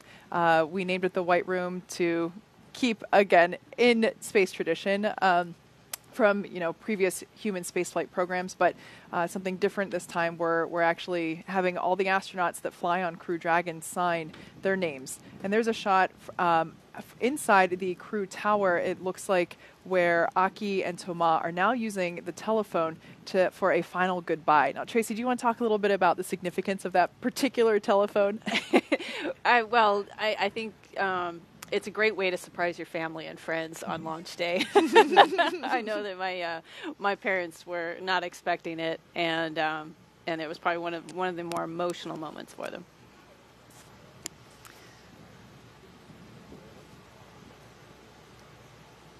And in a moment, we will see Commander Shane Kimbrough. Here he is climbing inside Crew Dragon Endeavour. We call this process ingress.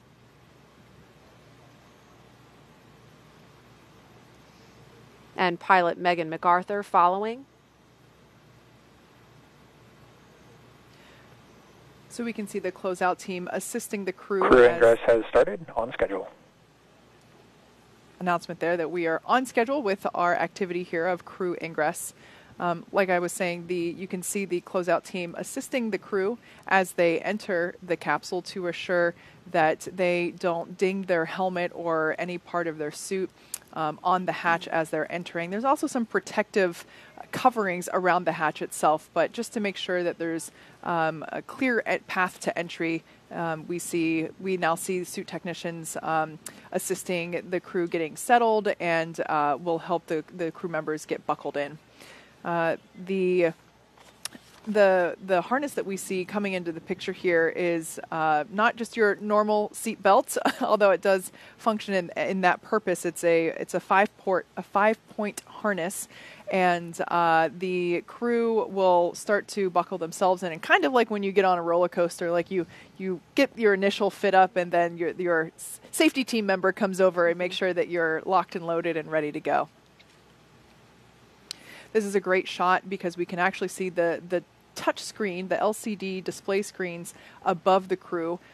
They might look in an awkward position right now. That's just because the seats are actually in a rotated downward for crew ingress. After everyone is all buckled in and the communications and leak checks have been performed, the seats will rotate back so that the crew has easier access to those display screens. But in addition to those display screens, they also have a tablet either on their side. You might see some of the crew members have it Velcroed on one of their legs, and they're also able to follow along with what's going on in the action using those tablets. And again, we see Commander Shane Kimbrough in the foreground of your screen. This is a shot from inside the Crew Dragon Endeavour. Pilot Megan MacArthur sitting to his right. And momentarily, we will see ESA astronaut Thomas Pesquet, who's on the phone right now, and JAXA astronaut Aki Hoshide in the background, ingressing Dragon. And so we're going to go over to Hawthorne, California for our NASA and SpaceX friends there to take us through the rest of this action. Gary, Jesse? Hey, Marie, great to be with you here from SpaceX headquarters in Hawthorne, California. We're following along on all the action going on over at the Cape from here in California. The SpaceX flight control team monitoring the progress as the crew is ingress. Again, right now we're watching crew ingressing the Dragon capsule, which is just a spaceflight term for climbing aboard. You'll hear a lot of these space terms in the coming hours and days. Ingress is just what we use when crew members are getting into a spacecraft or an airlock, while egress means the opposite. They're exiting. Before climbing into the capsule today, the crew completed a foreign object debris check, or FOD check. That means they themselves have to be inspected for any substance or debris that isn't supposed to be on them or their suits, which could potentially cause damage to Dragon. In fact, we also heard an informal comm check. We heard the voices of Shane Kimbrough and Megan MacArthur in the seats right now. They'll do a more formal poll as we get later into the ingress procedures. And we got some really cool views of the second two astronauts walking through the crew arm, making their way to the Dragon capsule. And to help protect against debris, the crew has covers on their boots as well as on their umbilical port on their suits that need to be removed before they can ingress. And once the FOD check was complete for the first two astronauts, Commander Shane Kimbrough ingressed first, followed by Megan. And then next up, we will have Aki and Thomas, who just made it to the White Room that you can see on your left-hand screen. And Megan and Commander Shane Kimbrough are now strapped in. They're getting all hooked up to their umbilicals, and the umbilicals allow the crew to have their comms through their suit, air to help keep them cool, as well as delivers nitrox for suit pressurization. And as we mentioned earlier in the broadcast, the suit's primary function is to protect the crew in the event of a cabin depressurization. Now, there are 4 seats configured right now inside Dragon. They're numbered 1 to 4 from right to left. When you're looking at the seats, you can see Shane Kimbrough now positioned in seat 2, or the commander seat. Megan MacArthur beside him now in seat 3, which for Crew Dragon is the pilot seat. Aki Hoshide will take the seat number 1, which is on the far right of your screen, and it's the left seat. Thomas Pesquet will be in seat 4, the left of your screen. That's called the right seat. Now, it's worth noting that Megan is sitting in the same seat in the same capsule that her husband Bob Behnken sat in during the Demo 2 test flight to the space station last year. Directly in front of the crew members, you can see sort of to the top of the panel that's on the right there, there are 3 displays that they'll use throughout the flight, getting insight into Dragon's systems, seeing any alerts or issues with the vehicle, and if required, taking control and manually flying Dragon. Now, coming up, the crew will do a comm check, and Megan and Shane Kimbrough actually did an unofficial or informal comm check, but there will be a formal comm check once all 4 astronauts are in their seats, and that is to make sure that they can hear mission control, mission control in Hawthorne, and then their seats will be rotated into position for launch once those comm checks are complete. So what you're seeing right now is, I believe that is Aki ingressing the vehicle. On the far end, it looks to be Thomas. Thomas taking the right seat, the left from, if you're looking directly through the side hatch, but it is the right seat. He and Aki both have the same role as mission specialists. They're just far enough away where they don't necessarily have access to that display panel that Kimbrough and MacArthur will use as soon as the seats rotate. Mission Specialist 2 from the capsule, come check. Hey, bienvenue au Dragon, Thomas. Got you loud and clear. How me? I got you loud and clear, Chad. Thanks a lot. Good to be here. I love how fast that happens, Jesse, as soon as they get into the seat. They do have those umbilicals that they were carrying that was providing air, some conditioned air to their suits, and was able to pressurize it when they were in the ONC building. Those suits will provide pressure to the suits when that comes later in the countdown. First is the comm check. So, yeah, Thomas plugged that in, and that's that informal comm check. They're going to do a formal poll with all the launch support teams as well as the mission control teams here in Hawthorne, California. Aki Hoshide entering through the side hatch now. Yeah, definitely very exciting, Gary. This is one of my favorite parts, is watching them ingress onto the vehicle. It's really getting real. You know, we have been watching them since the suit-up room, but now they are officially on the vehicle, getting strapped in, getting ready for this. SpaceX MS-1, checking in. Aki, Toragoni, Yokoso. Welcome to Dragon. Good to be here. Very cool. We just heard Aki's informal comm check. Again, once they are all strapped in, all their umbilicals are hooked up, their harnesses on, then they will do an official comm check. And followed by that official comm check will be the seat rotation. And you can kind of see on your right-hand screen, the seats are rotated upright right now, but when they're getting ready for launch, they will rotate upwards, looking at your screen, so that they can access those display panels that are right above them.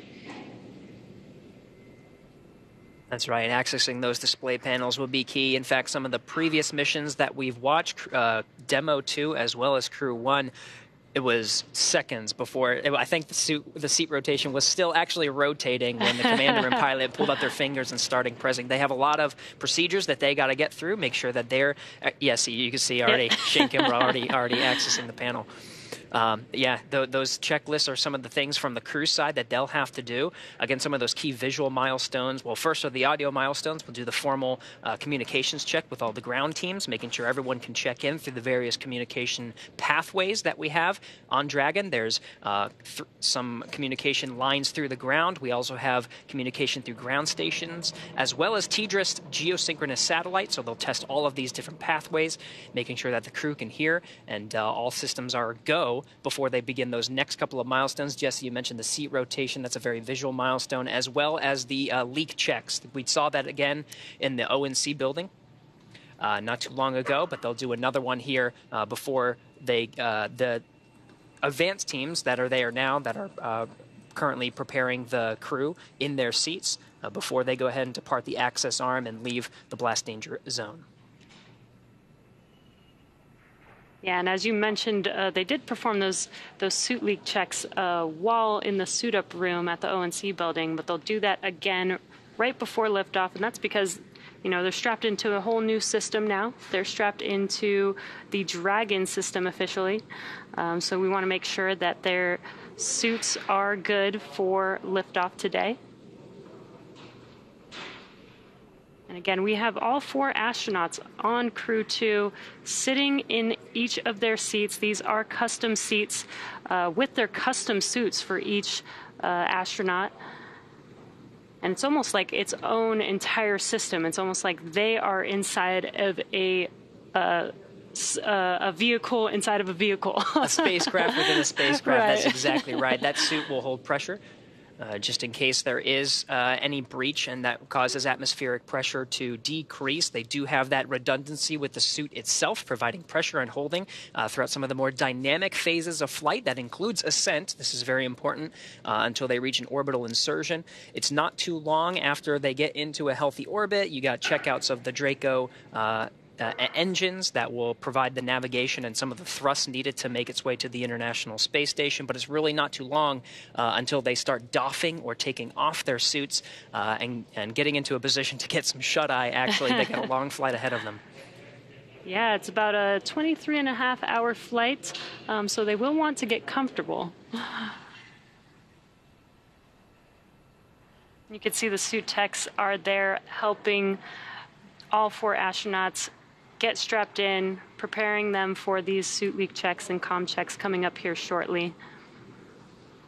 And you may have seen some of them holding a tablet. That is so that they have access to those procedures. Each procedure has very specific and intentional steps that they need to follow. And the astronauts also have a tablet themselves that they can follow along those procedures.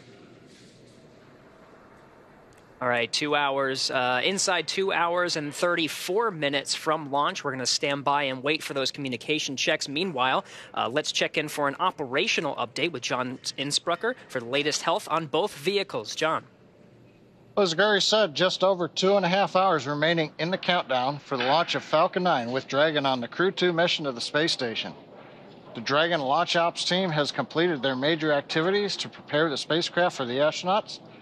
Checkouts are complete of the major systems, including the escape system. And as you can see on your screens, ingress of the astronauts is well underway, all 4 crew members inside the Dragon capsule, and there are no issues in work. We're also listening right now for the Dragon team comm checks with the crew. That'll be coming up momentarily.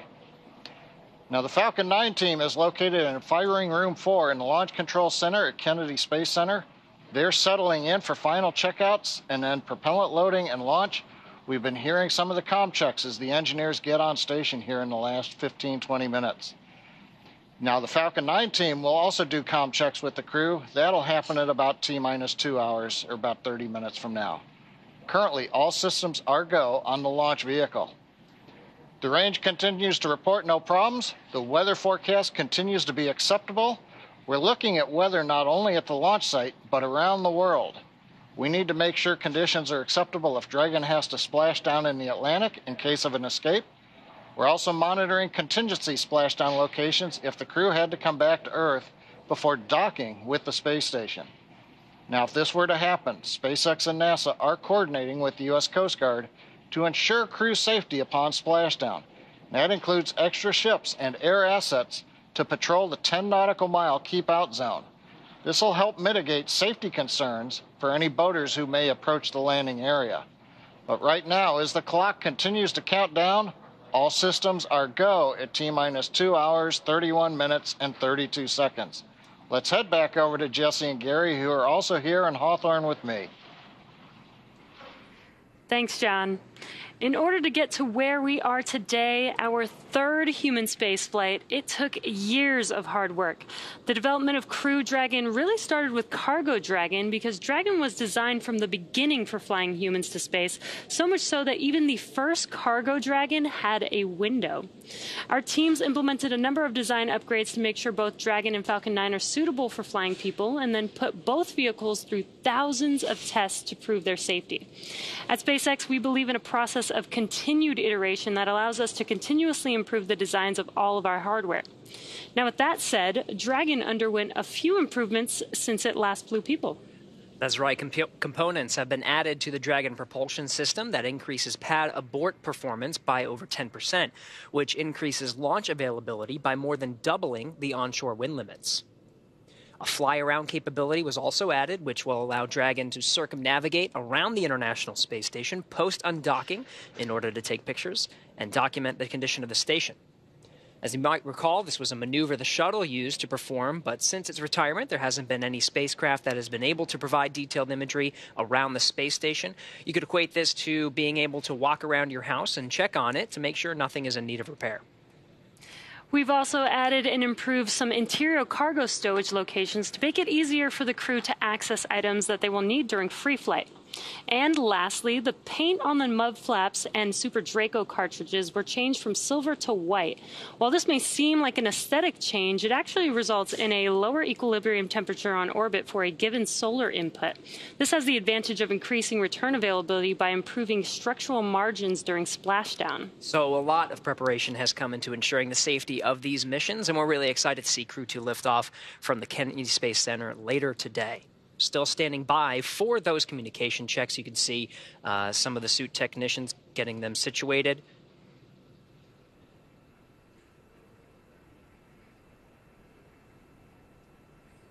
They become quite pros at this, Jesse. Just as soon as they got into the seats, you saw some of their gloves were off. Those gloves specially designed and form-fitted to each of the astronauts. The gloves are now in place. Very shortly, we'll be hearing the communications checks.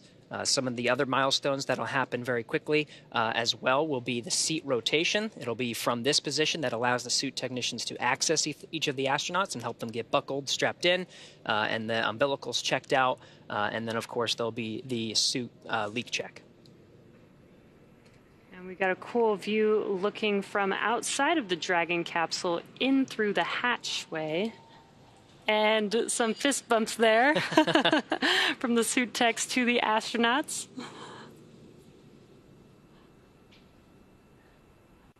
It's an exciting day for everyone, really. The anticipation, I can't even imagine. You want to, just seeing the pilots and the commanders from previous missions accessing the panel, wanting to get through their checklists. You know they're really soaking in this moment, but at the same time, they are thinking about those next steps. What do I have to do to prepare to make sure we're ready to launch on time today? Exactly. They must be so excited, but this is their job at the moment, right? They're actually... SpaceX Endeavour, we're in section 1.3, ready for comm checks. SpaceX copies. Stand by for umbilical comm check.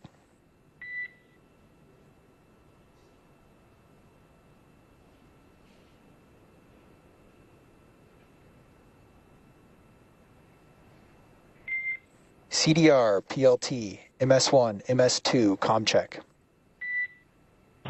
CDR, loud and clear. PLT, loud and clear. MS1, loud and clear. And MS2, loud and clear. And core, loud and clear. Umbilical comm checks complete. Stand by for ground station comm check.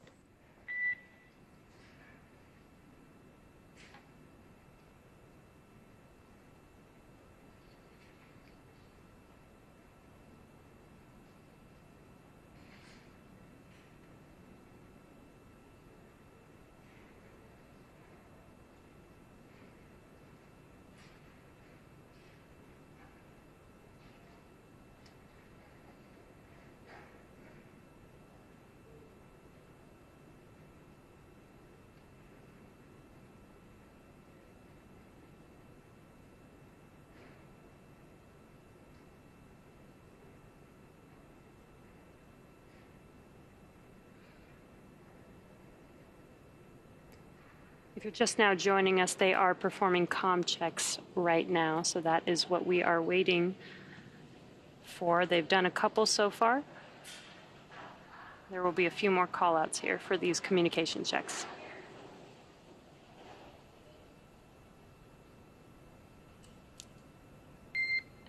Dragon, SpaceX, comm check. Endeavour has you loud and clear. And core, loud and clear. Ground station comm check complete. Stand by for TDRS comm check.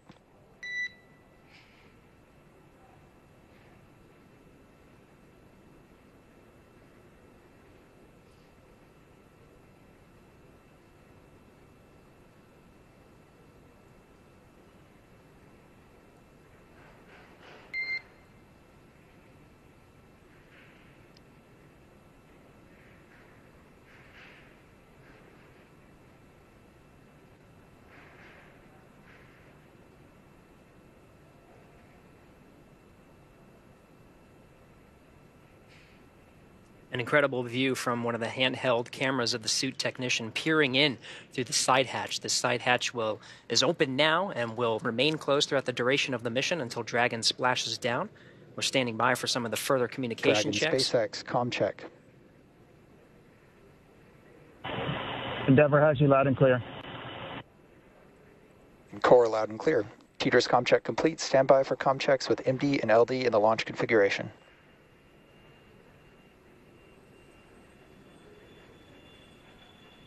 Dragon, MD on countdown 1, comm check. MD, have you loud and clear on countdown 1. MD loud and clear, stand by for comm check over Dragon to ground. Dragon, MD on Dragon to ground, comm check. MD, loud and clear, Dragon to ground. MD loud and clear, stand by for comm checks with LD. Dragon, LD on countdown 1, comm check. LD, loud and clear. Countdown 1. LD, loud and clear. Stand by for a comm check over Dragon to ground. Dragon, LD on Dragon to ground. Comm check. LD, loud and clear. Dragon to ground. LD, loud and clear.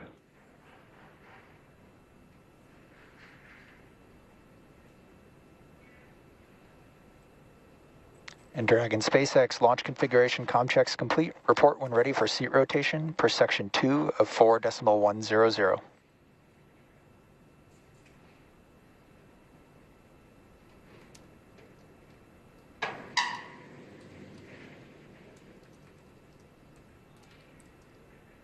All right, and you heard that call. The communications checks are complete from all the various SpaceX Endeavour, we are ready for seat rotation.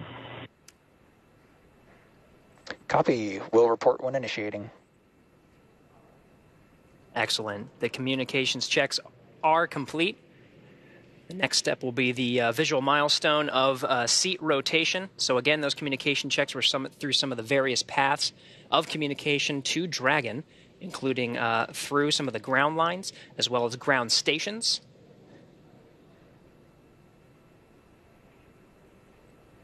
Dragon SpaceX initiating seat rotation. Copy.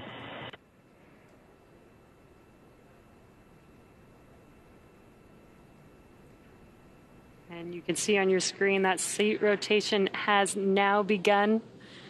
They are rotating from upright to the recline launch position. And this will give Shane Kimbrough and Megan MacArthur access to those display panels right above them. And it's very slow and steady, but this is a pretty cool view that we have here on our screen. An amazing view, really. You can see how much cargo space we have under those seats as well.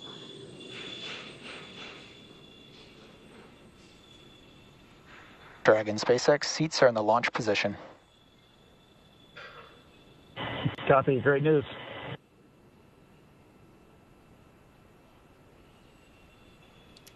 And that seat rotation is now complete. You can already see them getting their hands on that touch screen. Dragon SpaceX, you are go for Section 3, suit leak check preparation. Copy. Go for Section 3.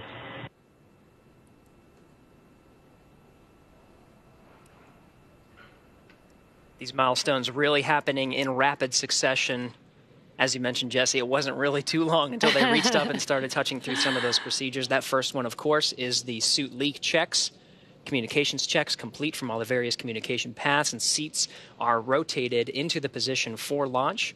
Those seats specially designed for each astronaut. Not only it allows them to access that display panel. Chair complete. Ready for leak check. Copy Endeavour, we see the same. Your go for Section 4, suit leak check. Section 4 in work.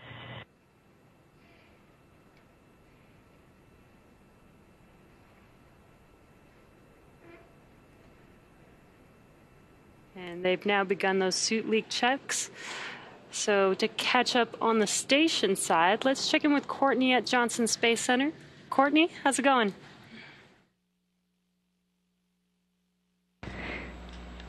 Thanks, Jesse. As we said earlier, the team here in Mission Control Houston is actively controlling and monitoring the space station as they await Dragon's arrival. The Expedition 65 crew is in the early part of their day after waking up at 1 a.m. Central Time. The crew on board have completed a number of tasks to prepare the station for Crew-2's arrival. NASA's Victor Glover received some additional onboard training for monitoring Dragon during its final approach, which he'll do from the station's cupola. In addition, he will set up computers and control panels needed for approach monitoring and hatch operations and pre-position emergency equipment.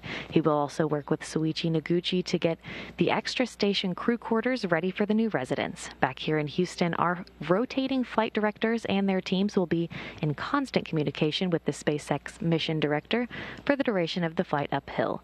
Once we get integrated operations, the NASA flight director will be conducting a series of go-no-go polls at the predetermined checkpoints checkpoints for Dragon's approach. For now, we'll continue to follow along from here in Mission Control Houston, so I'll send it back to the team at Kennedy. Over to you, Marie.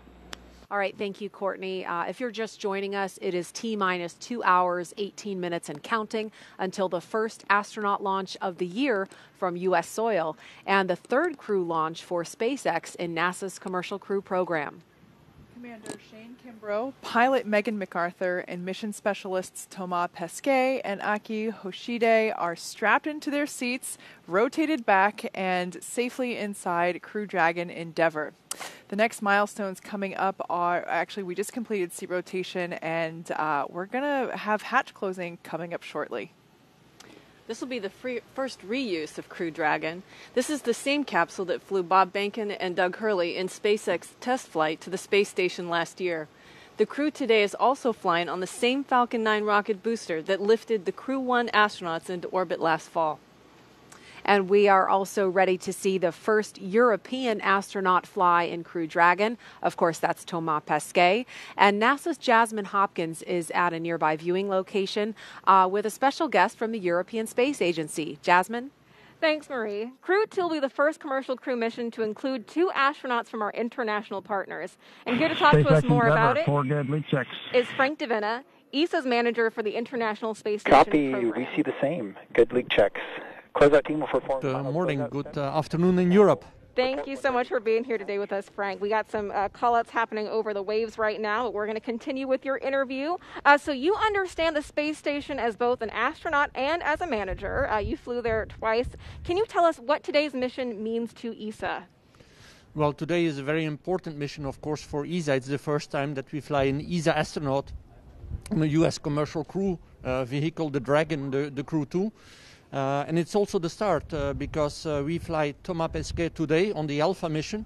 But in fall we will fly Matthias Maurer, and next year we will be back here to fly Samantha Cristoforetti. So it's really a great time for ESA to be on these missions. We have 4 USOS crew members now permanently on the International Space Station, which means that we have a big increase in the number of hours of crew time utilization that we can do. So we have a whole science package from ESA, but also from our partner agency, CNES, that will be executed during this Alpha mission on board. So it's a great time to be here, and we are very excited.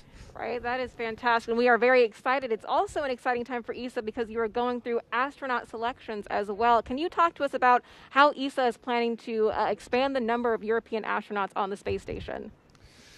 Yes, we are indeed starting a new astronaut selection this year. The campaign is running. We are asking all people from around Europe to participate and to put in their candidacy till the end of May, and then the selection process will take about a year, and then by the end of next year we hope to select a new class of astronauts that then will fly towards the International Space Station as of 25, 26, something like that.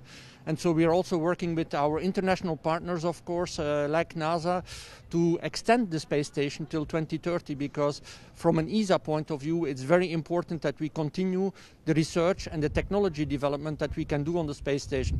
Of course, science for the benefit of humankind here on Earth, but also to prepare for the future of exploration. As you know, ESA is also a participant in the Gateway.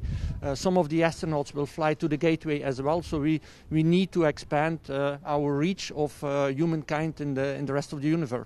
Right, that's fantastic. We know there's a lot of great science that's going to be going on board the space station, especially from Thomas Pesquet. You've spoken about the European robotic arm previously. Can you tell us more about that and how he's going to be involved? Yes, also the 15th of July, we will see the launch of the MLM from Baikonur, from our Russian colleagues Roscosmos. And on this multi-lab purpose module, there will be the European robotic arm. A robotic arm that has been prepared long time ago, has been long time in storage, be waiting for its launch. And now finally we will be able to commission the European robotic arm during the flight of Thomas Pesquet, the first part of the commissioning. The second part will happen during the flight of Matthias Maurer, and then hopefully we can start using this arm also to enhance the capabilities of the space station on the Russian segment, to place, for example, experiments on the outside of the Russian segment, or to relocate some modules. So we are very excited as well to also work with our Russian colleagues of Roscosmos and Energia to get finally this European robotic arm launched to the space station. Right. No, that's very exciting. We're glad to see some of the specifics of what he's going to be working on board. Can you tell us about the importance of our commercial and international partnerships with ESA?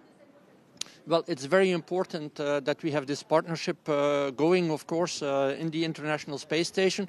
At one day, the ISS will come to an end, but for sure the partnership will continue. And that is already clear in the Gateway program now, and we hope to extend that further to the lunar surface with the astronaut, with the Artemis program, and also have European astronauts one day walking on the surface of the moon. So the partnership for us is extremely important to be able to execute our exploration program. But also the commercial partnership is very important, because ESA wants to continue to fly astronauts to low Earth orbit even after the ISS. We want to be able to do research in low Earth orbit after the ISS, do technology development that we will need for further exploration after the ISS. But most probably it will not be the same configuration anymore as we have today. It will be in a partnership with the commercial sector. It's what we call the LEO economy. And so one of the tasks that we have as well at ESA is to help build this LEO economy so that we can also have a good and thriving future of astronautics, flying astronauts, research and science in low Earth orbit after the ISS. Right. We have a lot to look forward to then from ESA. Frank DeVena, thank you so much for being here with us today. Now we're going to take it back to the KSC host desk. All right, thanks, Jasmine. Teams are running about 16 minutes ahead of schedule, and hatch close will be happening momentarily. So we're going to go over to John Insprucker in Hawthorne. John? Thanks, Marie. We are coming up on T-minus 2 hours, 12 minutes and counting. Right now, the Falcon 9 team is on console in firing room 4. They are preparing for their communication checks with the crew. That's due at about T-minus 1 hour, 55 minutes. The SpaceX engineers right now, they're continuing to pressurize the launch vehicle gas storage bottles. These are composite overwrapped pressure vessels. They contain gases used to fill the tanks with hot helium as the propellant is drained out of the first and second stages. We're also storing helium and nitrogen gases on the vehicle. We use those to spin the Merlin engine turbopumps when we start an engine in space. For example, when we light the second stage engine after it separates from the first stage. We're also using gas for attitude control systems. Both the first and second stages of the Falcon 9 have an ACS system. And finally, the landing systems use the gas to help with the grid fins and then deploying the legs right before touchdown on the drone ship. Now, currently for Falcon 9, the countdown is proceeding nominally at this point. On board the Dragon spacecraft Endeavour, we heard the comm checks just a little while ago between Dragon team and crew. We've seen the astronauts rotate their seats to the flight position. We've successfully completed the suit leak checks, and we're watching right now as the hatch is coming down as part of the closure sequence of events. And then once we get the hatch closed, the SpaceX support team will perform a final leak check of that hatch. Now, once that leak check is finished and it passes, the team will then begin the steps to ready the access arm for retraction. Once they've got everything configured, the team will leave the pad by T-minus 1 hour at the latest. Now, T-minus 2 hours coming up here very shortly, Kennedy Space Center personnel will begin final sweeps of the flight caution and hazard areas.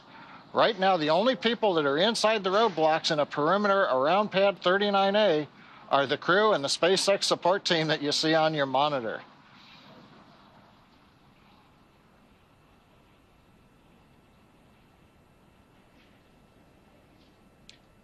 And right now, as we get ready to bring the hatch down, we're going to go back to the team at Kennedy Space Center. Thanks for that update, John. As you can see, we are preparing for the closure of the side hatch. The closeout team there in the black SpaceX flight suits that you see have performed a final FOD check, and they've gotten the final okay from the crew inside the capsule to confirm that they are indeed ready to go to space today. As you can see, the side hatch has just been closed. This is a little bit more complicated than it may seem. So it's this initial closure, and then there will be actual mechanical closure using a torque wrench, which we should see here momentarily. Might be, yeah, we can see that happening now. And then afterward, we will inflate the seal that's around the side hatch in order to do that leak check. We'll inflate the seal, apply a pressure basically, and make sure that the hatch is able to hold that designated pressure for a couple of minutes. And once that's done, we'll put the side closure there on the open part of the hatch that still remains. And like John said, at that point, the crew will then begin to prepare the crew access arm for retraction. And I can't emphasize this enough. We've seen this time and time again with SpaceX. The written timeline, has very specific times laid out, but oftentimes we see that they're ahead of schedule, and that's certainly the case here. Side hatch is closed and starting leak checks on schedule. Okay, so we heard the announcement that the side hatch is Copy. closed. Thanks for the words, Chad. And leak checks are beginning momentarily on the side hatch. Now, when I say that they're ahead of schedule, that does not mean the launch time is changing. Launch is instantaneous. That cannot change. That's holding for 5:49 and 2 seconds this morning, Eastern Daylight Time. But when the teams work ahead, as they are in this case, if everything goes well with the side hatch leak checks, all that does is give them more time, more margin to troubleshoot if an issue does pop up after this point. So they may be running ahead of the timeline, but regardless, we're still going to see launch, if everything goes well, at 5:49 and 2 seconds this morning. And what we're seeing now is the closeout team basically installing the fixture that will allow us to begin to inflate that seal that is around the side hatch, which, like I said, pressurizing and then for a couple of minutes to ensure that the side hatch is able to maintain that designated pressure. As you can see, everyone's following along with procedures on their tablets. Everyone has a specific job. That's what the numbers are for, located on the back of the of the flight suits. Everyone has a specific role, and all of this has been practiced multiple times, which is why it looks like the well-oiled machine that we see here. Stacy, at this point in time, the door is closed. You know stuff is happening on the outside.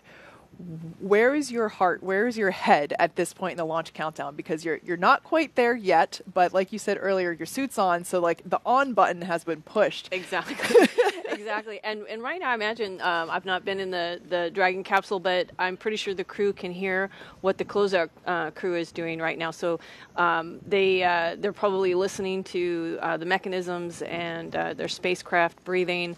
But at this point, now that the hatch is closed, it's like a new phase. It's just the four of you, and from this point forward, that it's just the four of you. So your focus kind of comes in a little bit before you're coordinating with the second team, but now it's just the four of you, and then the voices that you hear. So it's kind of it's a transition.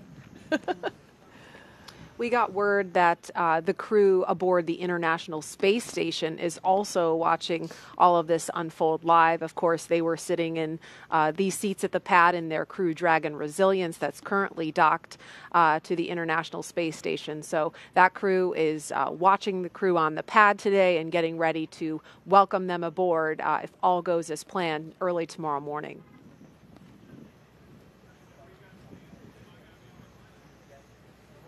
And again, if you're just joining us, the side hatch of the Crew Dragon Endeavour on the launch pad has just closed, and leak checks of that side hatch are in progress. This is a view of the White Room with members of the SpaceX pad closeout team you see in the black flight suits. And the shot we saw just before this was from inside the Crew Dragon Endeavour capsule. Like I mentioned earlier, it's not as simple as just closing the door on your car or to your house. We do inflate the seal around the side hatch. Oh, no. They're playing rock, paper, scissors. Double-fisted rock, paper, scissors. What's the prize? That's what I want to know. I know. What's the end game here? Yeah, what's at stake? So, like I said, this process takes a couple of minutes. We inflate the seal around the side hatch and make sure that it's able to maintain that pressure for a couple of minutes prior to actually performing the rest of the physical preparation of the side hatch itself, which at that point, after the successful leak check, will mostly just involve removing the remaining ground support equipment away from the area and installing the tiny hatch on the hatch. The rock, paper, scissors shoot with the Crew-2 crew continues on. I was going to say, yeah, let's get back to the technical part of the rock, paper, scissor. They did this during dry dress, and we wondered what was going on. And it may be that they're just making up for lost time. I don't remember seeing them do this during the suit up. And so they're getting in their rock, paper, scissor now. It's critical. It's totally critical. But in all seriousness, I think that, you know, when we see the joke, that we see the crew kind of joke around and have those moments of levity, they can do that because they know these procedures like the back of their hand. It's all like muscle memory at this point because they've rehearsed it so many times. Yeah, this is definitely a good sign. They have a moment of levity.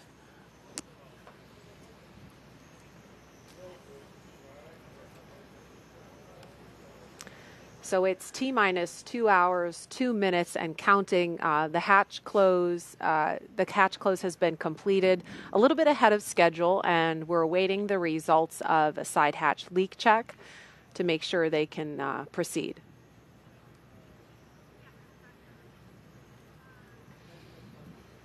I'd love to know what the winner gets in this rock, paper, scissors game that we see. This will be probably a question, the first opportunity they have to answer questions after this. See, I just happen to be looking at the crew's schedule on board right now, and my memory of those days being on board waiting for a crew to come up to see you. It's a lot of anticipation because they're coming to see you, and so I'm just thinking about Mike and Shannon and Victor and Suichi, Mark on board, at least in the U.S. segment, to be anticipating this. And they just got their day started, and I see a lot of flexible activities, and so they're probably getting updates from Mission Control right now.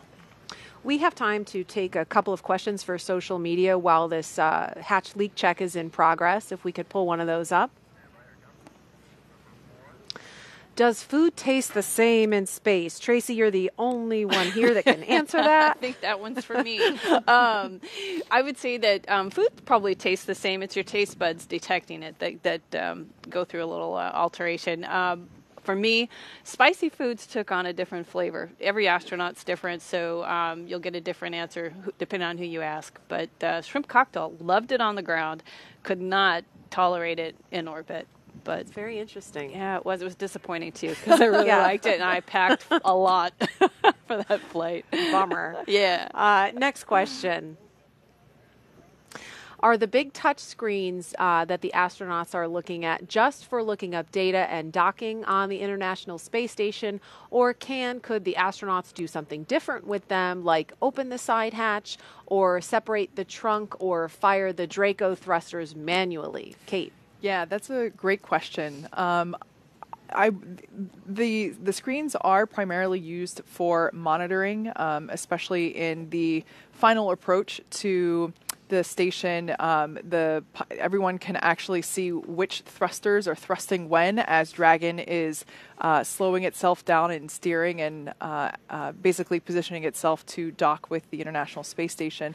But for the actions that are like that were mentioned in the question, there are actually a number of hardwired buttons located below the screens there. They're a little difficult to see, so there are some commanding buttons that are located there that would be used in the event of an emergency. I'm not quite sure what each and every button is, but there are also actually a couple of buttons located on the left armrest. You might be able to see it there just under Commander Shane Kimbrough's left arm. There's actually a small control panel that allows them to basically turn their volume up and down, turns on their task light, which is a little personal light there inside the cabin, and of course transmit their communications. So there are a couple of different buttons located around. The ones used most often are certainly there on the side of their arm. Next question from social media. Why did the other Crew Dragon capsule have to undock and redock on a different space station port? What prevents Crew-2 simply from docking at that other port to avoid all the repositioning? So that's a great question, and I'm going to try to explain it in a simple way. So the shorter answer is the Crew Dragon Resilience could dock to either the forward port or the zenith port. They're going to be docking to the forward port. That is where the Crew Dragon Resilience, excuse me, I misspoke. The Crew Dragon Endeavor is what's on the pad, and they can dock to either the forward port or the zenith port. The Crew Dragon Resilience, which is already on station, relocated from the forward port to the zenith port earlier this month, and that actually had more to do with the Cargo Dragon flight that's coming up this summer. The preferred port for Cargo Dragon is the zenith port, so that keeps the zenith port open for the Cargo Dragon when Resilience departs to come home in just a few days. So it's a little bit of musical chairs, a little bit of just rearranging parking spots on the International Space Station because it's pretty hopping up there. What a great problem to have, though. Too many dragons. We got to move things around. One thing that we did learn that came out of that activity, so in order to perform that port relocation. Side hatch leak check complete, and access panel install has started. Okay, great information there. Sounds like that. Copy, thanks. That leak check was successful, and now they're going to install the final plate there on the side hatch. So this is essentially the last buttoning, the last... Dragon SpaceX, we're commencing health check for the launch escape system. Expect a momentary flight computer change, followed by transition back to pad hatch closed. Copy, thanks for the heads up. As I was saying, this is the last physical buttoning up of the Dragon capsule, basically the last bit of crossing the I's or dotting the I's and crossing the T's that the vehicle itself will undergo prior to liftoff. And we can see the team working to finish uninstalling the hardware there that was utilized for that leak check. And so we've got a little over an hour now until the pad team wraps up its final checks and clears the white room. That's when the action will really pick up with the retraction of the crew access arm, the arming of the launch escape system, and propellant loading on the Falcon 9 rocket. So we'll keep a live view of the crew here as they're sitting tight for the next hour or so and provide you with some more context about this mission. Now let's head over to Houston for a closer look at what the crew will be doing once they reach their destination. Courtney? Thanks, Marie. Once Crew Dragon arrives at the International Space Station, they'll be welcomed by their Expedition 65 crewmates. We're doing something called a direct handover, which just means a new crew of astronauts arrives at the station before another crew departs. It will only last a few days, but we'll have 11 people on board the station. The record for the most astronauts aboard the station was set several times during the Space Shuttle program when we had as many as 13 for short periods of time. One question we've heard a lot is, where are all of these astronauts going to sleep? The space station has 7 permanent spots for astronauts to sleep, known as crew quarters. When we have more people sleeping on the station than locations for a short period of time, the crew works with flight controllers on the ground to stake out temporary camp-out locations in different modules.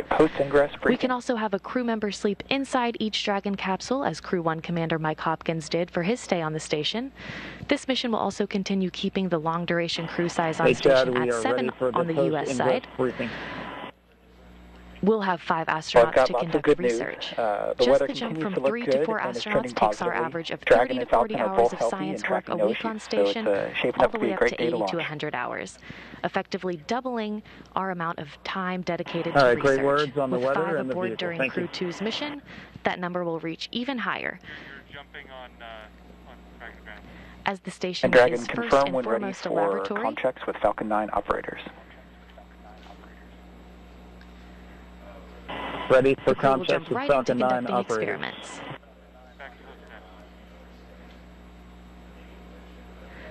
And with new research still to be delivered on upcoming cargo flights, including another SpaceX Dragon scheduled right now in June, that's the latest from here in Mission Control. I'll toss it over to Jasmine now, where we will learn more about some of the exciting science on the horizon for Crew-2. Jasmine?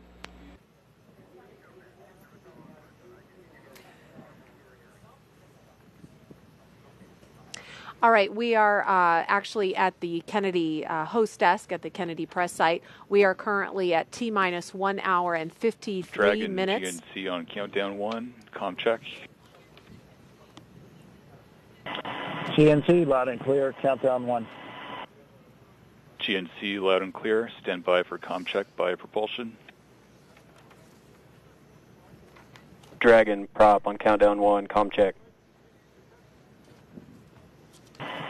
Prop, loud and clear, countdown 1. Prop, loud and clear. Stand by for comm check with avionics engineer. Dragon avionics on countdown 1, comm check. Avionics, loud and clear, countdown 1. Avionics loud and clear. Stand by for comm check by ground segment engineer. Dragon ground segment on countdown 1, comm check. Ground segment, loud and clear, countdown 1. Ground segment loud and clear, stand by for comm check by launch control. Dragon launch control on countdown 1, comm check. Launch control, loud and clear, countdown 1. Launch control loud and clear. Stand by for comm check by the chief engineer. Dragon CE on countdown 1, comm check. CE, loud and clear, countdown 1. CE loud and clear. This completes the F9 responsible engineer comm checks.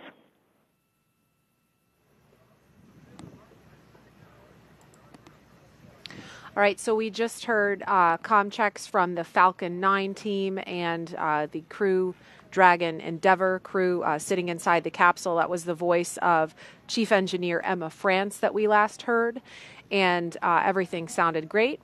We are going to go over now to Jasmine at the OSB-2 viewing location with another special guest. Jasmine?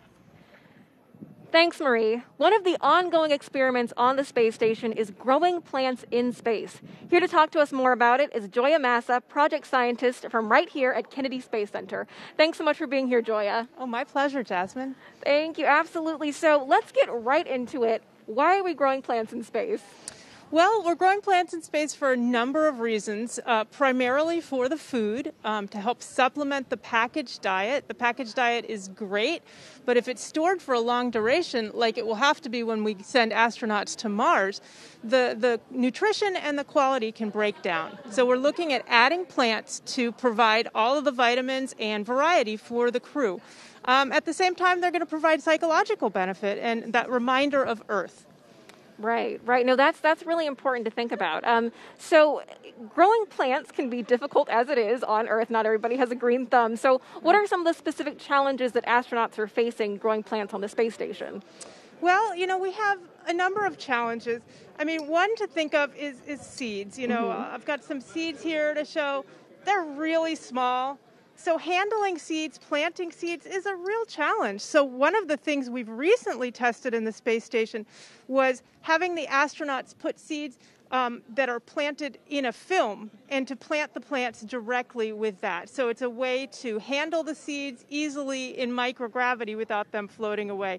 And they plant them in plant pillows such as this that we use in our veggie chamber.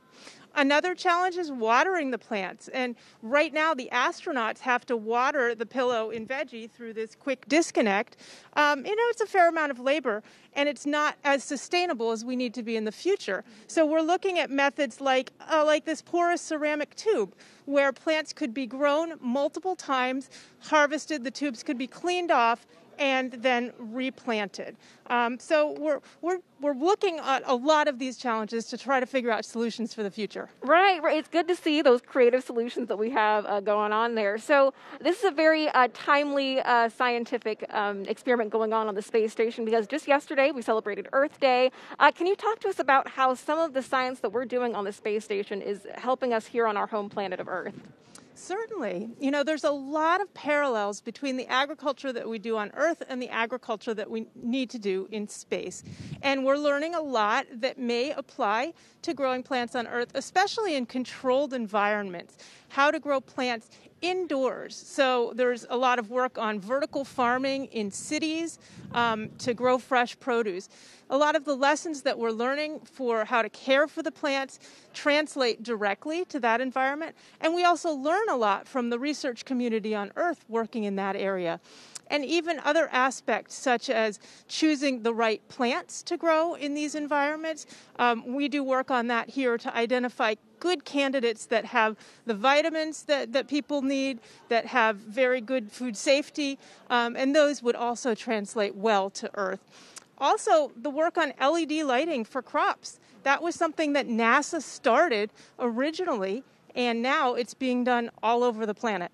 Right. And I'm glad that you mentioned choosing the right plant. I know that part of your scientific research is also education-based. With something called Growing Beyond Earth, you worked with students in hundreds of classrooms, across the country to help choose a crop that Mike Hopkins grew on the space station. And is there anything that you want to tell to those students, about the future of plant science? Well, that citizen science education program that we run it's run by Fairchild Tropical Botanic Garden in Miami, and we collaborate with them on this. It's been wonderful because we have over 250 middle schools and high schools around the country helping us to do the research that we need. We have a pretty small group here at Kennedy Space Center, and so we need this army of young researchers helping us to decide which plants to grow in the future. So I just really want to thank those students for all their hard work on this, encourage others who are interested in potentially getting involved in this program to look at citizen science on science.nasa.gov to learn more about the program, and to encourage people to grow plants at home, just because you learn so much when you're doing this type of research. Right, absolutely. There's a lot that our future space gardeners have to look forward to. Joy Amasa, project scientist, thank you so much for being here with us today. Our astronauts are doing a lot more than gardening on the space station, so we're going to take a closer look at this life-changing science and get a message from the last person to command a Crew Dragon into orbit. The International Space Station is a state-of-the-art microgravity laboratory that is unlocking discoveries not possible on Earth and helping us push farther into deep space. Every single day, we are answering big questions about Earth and about space, about where we came from and about where we're going. But the other thing that we're doing is we're learning more questions to ask. Microgravity turns almost everything we know upside down. Liquids behave completely differently. Fire burns in new ways. Biological systems reveal surprises. There's a few things that have made me gasp out loud up on board Space Station. Watching heart cells actually beat has been a pretty big one. We're studying ways to grow food in microgravity. I got to tell you, these are pretty amazing. We're learning how human bodies react to life in space, and how to keep crew members safe and strong on long-duration exploration missions. Deadlifts are awesome on Earth. They're also awesome in zero gravity. We're testing technologies that will be critical to our return to the Moon and Great Leap to Mars. Our research has contributed to medical and social benefits on our home planet, allowing us to find new ways to combat disease back on Earth and develop technologies to deliver clean water to remote communities in need. The spectacular vantage point of more than 200 miles above our planet supports our monitoring of Earth's climate natural disasters, and plant life. I can't begin to describe some of the sights that you get to see. It's just an incredible view of our planet that we have from here. The growing new space economy, so vital to our continued progress in space, is flourishing in low Earth orbit. We're inspiring future generations from a platform that is one of the largest international collaborations of our time. We're doing science at 17,500 miles per hour. Come along for the ride.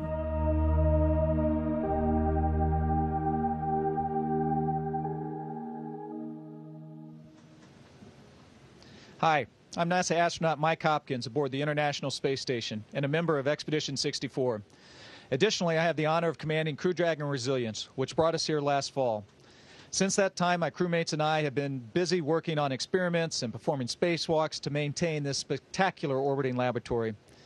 It has been a privilege of a lifetime for the past 6 months as we continue to pave the way for exciting new exploration that will lead to American footprints on the moon once again in the near future. Victor, Shannon, Suichi, and I are getting ready to come home soon. But first, we're looking forward to welcoming the next SpaceX Dragon crew.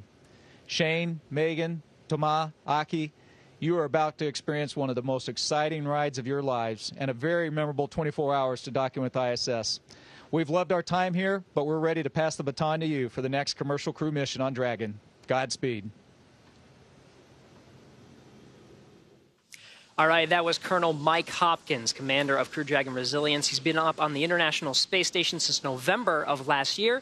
He's had a chance to look down at the Earth and watch it breathe. Now, what does that mean? Well, luckily, we have a climate scientist here from NASA's Jet Propulsion Laboratory to tell us everything about it, Dr. Anne-Marie Eldering. Thank you so much for joining us. Hey, thanks for having me here. So, yeah, what do we mean by watching the Earth breathe? So, carbon dioxide in our Earth's atmosphere, you probably know it's going up as we burn coal, oil, gas, but it has this big seasonal cycle. So plants are really important for carbon dioxide. When they spring, they take it out of the atmosphere. And there's so many plants in the land of the Northern Hemisphere. Northern spring reduces the carbon dioxide in the atmosphere. In the fall and the winter, those leaves are falling off, decomposing. It goes back in and out of carbon dioxide from plant activity every year. All right, so why is the International Space Station a good place to monitor all of that? The International Space Station was actually really well designed for us to do science on it. And two features we love. One is the way it orbits around the Earth, it passes overhead at different times of day. For like LA, you'll see it change during the week. And that's really interesting with plants and these other things that respond to sunlight. You want to see them at different times of day. You can sort of learn about that part of the change. So the OCO3, Orbit Carbon Observatory 3, has been up on the International Space Station since 2019. It launched on SpaceX Dragon. What have you seen so far? What sorts of data have you seen coming in? We've been really having a great time making measurements. I brought my little plastic model of what we have loaded up there. And one of the things on the bottom, it has this pointing system, and we can look everywhere very quickly.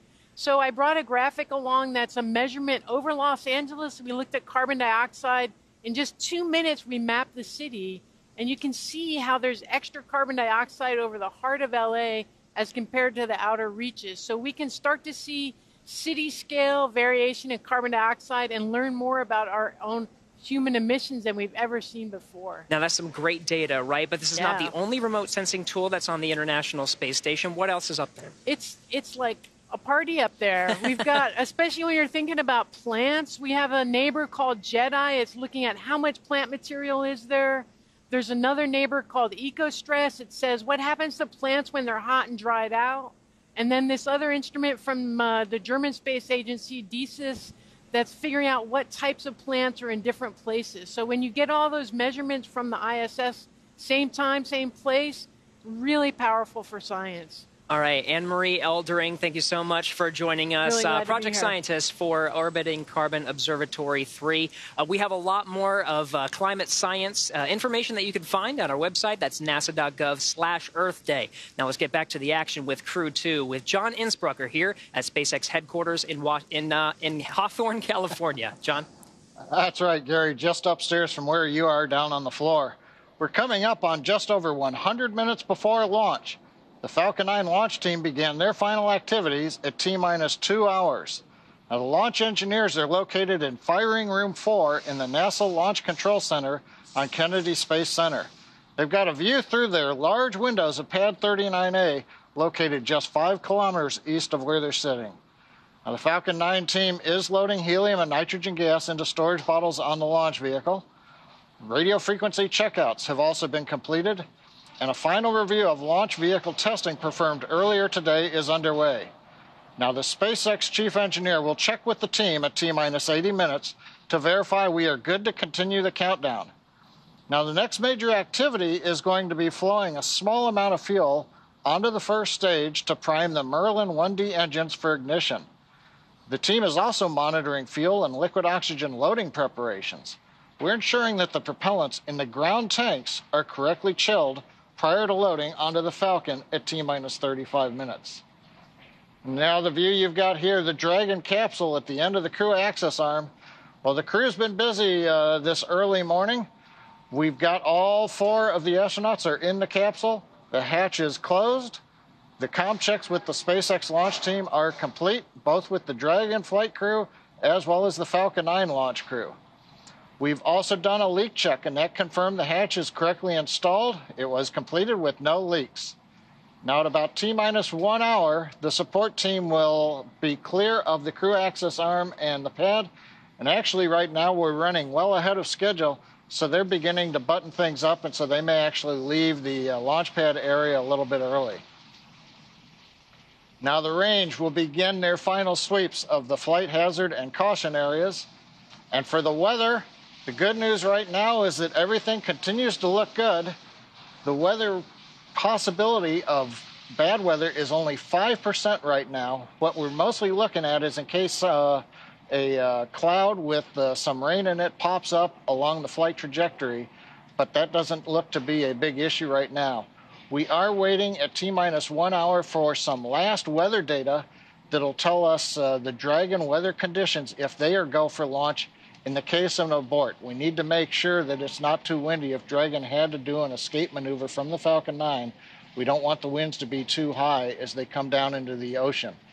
But right now, everything looks good, both at the launch pad as well as the downrange and contingency landing locations, looking good weather-wise. So right now, everything's looking go at T-minus 1 hour, 37 minutes, 28 seconds. And Jasmine, back to you in Florida. Thanks, John. This mission is demonstrating our partnerships across the country and around the globe. Joining me now is Hiroshi Sasaki, Vice President of JAXA and Director General of the Human Spaceflight Technology Directorate. Thank you so much for joining us today. Welcome. Thank you very much. Of course. So Crew-2 will be the second commercial crew mission to include a JAXA astronaut. Can you tell us what the commercial crew program means to JAXA? Yeah, commercial crew program is very important for also us that our Japanese astronauts on board. And Aki, as well as the Japanese folks, is so excited that Japanese astronauts Soichi and Aki will meet each other in the space stations. And it is a symbol of the Japanese astronauts are active in space. And it inspires and gives hopes to the Japanese young people. Right, absolutely. So I'm glad that you mentioned that Aki Hiko Hoshide will be joining Soichi Noguchi on board, and this will be the first time that there is a direct crew handover with 2 JAXA astronauts. Can you tell us how that's inspiring the next generation of JAXA astronauts? Yeah, now we are selecting the new astronaut. Well, not only the ISS, but also the moon missions. And these activities very inspires people to want to go to the space and even the moon, I think. Right, absolutely. There's a lot of inspiration, of course, coming from the 2 of them. And like Soichi, Aki has had a lot of experience. He's flown on Shuttle, Soyuz, and soon a Crew Dragon, which is very exciting. Can you tell us what unique skills he is bringing to Crew-2? Yeah, he has lots of experience, and I think that he is very relaxed to the launch. So maybe he will lead the other astronauts to the relax and good mind. I think so. Yeah, no, that's good. We're glad that he's relaxed today, that he's ready to go. We're all ready to watch him and cheer him on. So can you tell us what is next for JAXA and the Commercial Crew program? Yeah, the next we already assigned Wakata, very famous astronaut, and also Furukawa, he's the second flight. And we want to send a Japanese astronaut every year. That's fantastic. We're looking forward to that cadence of JAXA astronauts going to the space station. And you also mentioned the moon, inspiring people to go back to the moon. So last year, JAXA signed the Artemis Accords, which is speaking to our continued partnership in space. Can you tell us more about that? Yeah, Japan is signed not only the Artemis program, but also the Gateway MOU. And we want to contribute using our expertise, such as ecosystem or transportations, and even astronaut. Right. And we want to go together to the moon with international partners. Exactly. No, it's all about partnership. It's all about going together. Is there anything that you can tell us that Aki will be working on station? Any specific science that he'll be doing? Yeah, he will conduct lots of science research and technology demonstrate, such as protein crystal growth for the medicine design, contributing the people on the ground. And a demonstration was an enhanced water recovery system for the future explorations. Right. That's fantastic. We know that he's going to be doing great work, and I'm sure that you are excited to see today's launch. Can you tell us where you'll be watching from later on today? Yeah, I'm looking forward to seeing the beautiful launch. Fantastic. Wonderful. Hiroshi Sasaki, thank you so much for joining us today. We are honored to have you here. And now we're going to take it back to Marie at the KSC host desk. All right, thank you, Jasmine. We are currently at T-minus 1 hour, 32 minutes and counting until Crew Dragon flies its next 4-person crew to the International Space Station with the astronauts you see live inside the Crew Dragon Endeavour spacecraft. Commander Shane Kimbrough, pilot Megan MacArthur, and mission specialists Thomas Pesquet and Aki Hoshide. At this point in time, we expect the closeout team to be given the go to leave the BDA, the blast danger area. We're waiting to hear that call out. They're just doing final inspections. So all good news proceeding to an on-time liftoff this afternoon. The milestone that will be coming up after that will be the launch escape system checks, or LES checks. That will happen around T-minus 1 hour and 30 minutes, and those will be conducted by the Falcon launch team. Those checkouts are a standard part of the launch countdown and critical to make sure that everything is in working order before arming the launch escape system, and which, of course, there we see the closeout team leaving the Dragon capsule, walking down the crew access arm.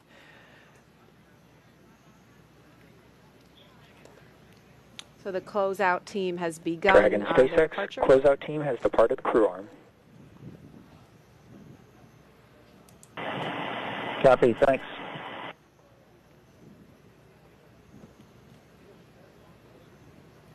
We just heard confirmation that the pad closeout team has departed the crew access arm. As I was saying, the milestone that will be coming up next is commencement of the launch escape system checks, and we're expecting that to begin any moment now.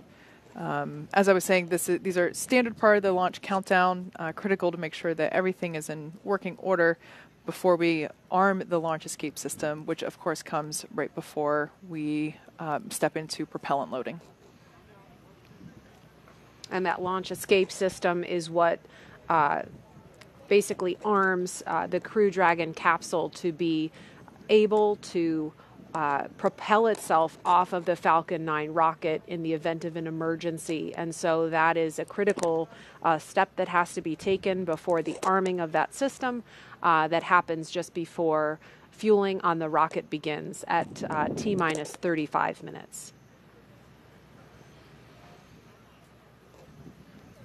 Once again, seated in the seat that is closest to what we can actually see on the camera is Commander Shane Kimbrough. To his right is pilot Megan MacArthur. To her right is Thomas Pesquet. And then seated underneath the camera, so unfortunately we can't see him, is Aki Hoshide. This crew has certainly been having a good time while they're sitting in their seats. There's not a whole lot for them to do at this particular time. We see some smiles there on our commander, so it sounds like everything is fun inside the capsule. Tracy, you mentioned earlier that this crew is just at the epitome of working together and just having these amazing personalities, and I can only imagine what it might be like to be, of course, no flies in Crew Dragon. That's foreign object debris, that's fun, but to be a fly on the wall and kind of peek in on these interactions, it must be so fascinating. Yeah, if I had to guess, even though we can't see Aki, we know he's smiling, right? He's the one probably making them all laugh. Yeah. Yeah, these guys have worked together. We've all worked together well before being assigned to crew together, and these four have intertwined in a number of ways. As you know, Shane and Thomas flew in space together on their expedition. Aki credits Megan with teaching him how to Capcom, and this is how you Capcom, Aki. And he told me that he gave me credit for giving him the opportunity to first make a Quindar, which is the ping that you hear when you have keyed the mic in mission control to space to ground, or air to ground, or in this case, Dragon to ground. And I'll take it. Whatever contribution I made to his fabulous career, I'm very honored. But yeah, this crew is top-notch people at heart, as well as technically sound and brilliant in all that they've done. So I can only imagine them being concentrated together in a capsule. There's just too much goodness. The rest of us probably just wouldn't be able to fit in there. So it's great. And there's a look outside at the launch pad, looking at the crew access arm extended out, still connected at this point to the Crew Dragon Endeavour.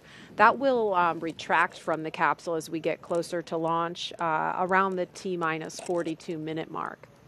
So again, we've just been standing by to listen to the launch escape system health checks. We expected to hear that about T-minus 1 hour and 30 minutes, but we haven't heard it just yet. Let's take a social question while we're standing by for that. All right, how come some launches take longer to get to the space station than others? Tracy, do you want to take that one? Sure. It mainly, again, has to do with our orbital mechanics and, the station, the capsule, when it launches, is constantly chasing the space station. But it has a lot to do with phasing, we call it, but that's really just the distance you are to the space station and how far below it you are, and you're catching up to it. And we call it a profile, but it's basically the path that the capsule takes to get to the station. And each milestone of that is a engine firing that takes it closer to the station, either in altitude or in proximity. And how that's designed plays a big role in how long it takes to get there. Plus, engines performance and propellant and a number of factors can go into that make it anywhere from 2 days to 2 hours. And so it's quite a range of time to get there. And it just so happens that this flight, after it lifts off at 5:49 and 2 seconds this morning, we expect they will be docking to the International Space Station in less than 24 hours, a little after 5 a.m. Eastern Time, Saturday morning. I think we have time for another social question. what improvement over Crew-1 does this mission have in terms of Crew Dragon itself? Also, will rendezvous with ISS be quicker this time or take the 27 hours like previous missions? I think we just answered the last part of that question, Yeah. but Kate, do you want to take the first part? For sure.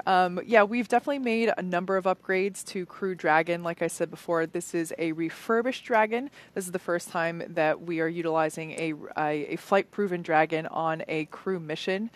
We installed some components on the Super Draco system, which is actually, if needed, which of course, never something we expect to use, but the launch escape system, as we mentioned before, is an important safety feature. And the components that we added to that propulsion system, it gives us over a 10% improvement on performance for a pad abort scenario, which in that case doubles, and in this situation, doubling is a good thing. It actually doubles our envelope for the wind limits at launch time. So when there are so many things going into consideration for a launch, like downrange weather, which is why we waved off from yesterday, to launch weather here specifically at the site, it's a great improvement to be able to have twice as much capability there in that range. We've also improved some inside things. We've taken, of course, feedback from our astronauts that have flown on board already and have taken their feedback and made some more efficiency or operational improvements to things even as simple as where certain personal items need to be packed inside Crew Dragon for retrieval while on orbit. And I think we have time for one more social question. Are the Crew-2 astronauts going to do any experiments that are related to Artemis missions? Yes, absolutely. In fact, many of the experiments on station are directly related to Artemis. There's a live shot of the moon that we're looking at, by the way, and that is where we're going with the Artemis mission. We are set on putting the first woman and the first person of color on the moon as part of the Artemis mission. And the experiments that the astronauts do on the space station help us learn about how life in microgravity affects the human body. And of course, that helps us develop the technologies that we need to keep astronauts healthy for those longer deep space missions that are required to go to the moon and eventually onto Mars. And one in particular that Aki has mentioned is working on recycling water in space and also ways to counteract bone and muscle loss from extended time in space. I mean, those are just a couple of examples, but there are so many more. Also wanted to let folks know that we actually we have completed the launch escape system health checks. We didn't acknowledge them because they happened so far ahead of schedule. We were expecting them at T-minus 1 hour and 30 minutes. They, in fact, happened more than 30 minutes ago. So just want to let folks know that we did have those already happen and they were successful. This is, of course, the third crew to fly to orbit in a commercial spacecraft. Of course, the first were astronauts Doug Hurley and Bob Behnken nearly a year ago, and the last crew that launched in November is still in orbit right now. They are getting ready to return to Earth on April 28th after they welcome the Crew-2 astronauts aboard the space station. Here's a look at some of the extraordinary and record-setting accomplishments of the Crew-1 team to date.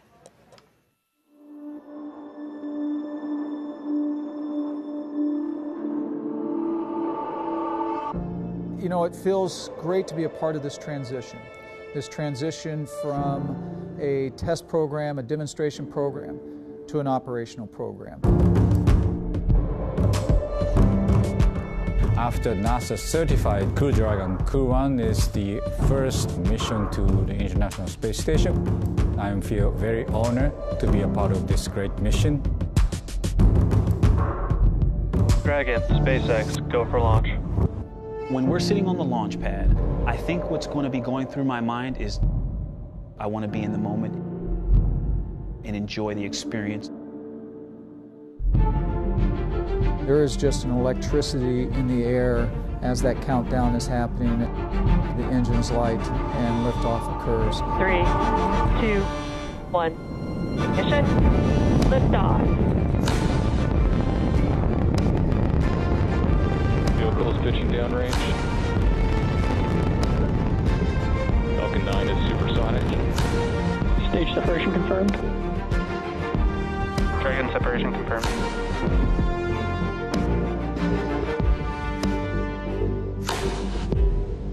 Dragon SpaceX trajectory nominal.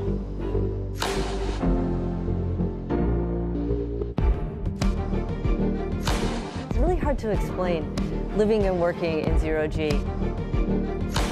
It's fascinating how normal it becomes so quickly. It just feels like you've done it your whole life.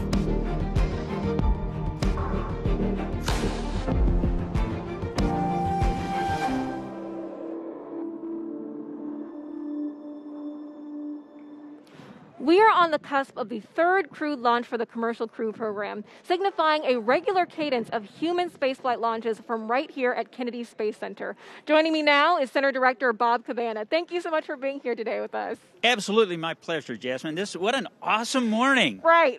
We're up before the sun. Yep. Yeah, we are so glad to have you here. What's your reaction to this return to regular human spaceflight launches? All I can say is it's about time. It was so great last May when Bob and Doug launched for the first time in 9 years humans to space on a U.S. rocket from U.S. soil here at the Kennedy Space Center.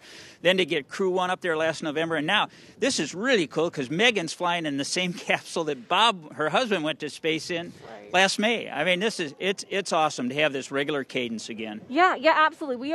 We're thrilled to be here. We're thrilled to see, history being made. And in addition to the excitement from today's launch, we are also coming off our celebration of Earth Day. Can you talk to us about how we launch from Earth for Earth? What is Kennedy Space Center doing to benefit our home planet? Kennedy Space Center has an absolutely excellent environmental program.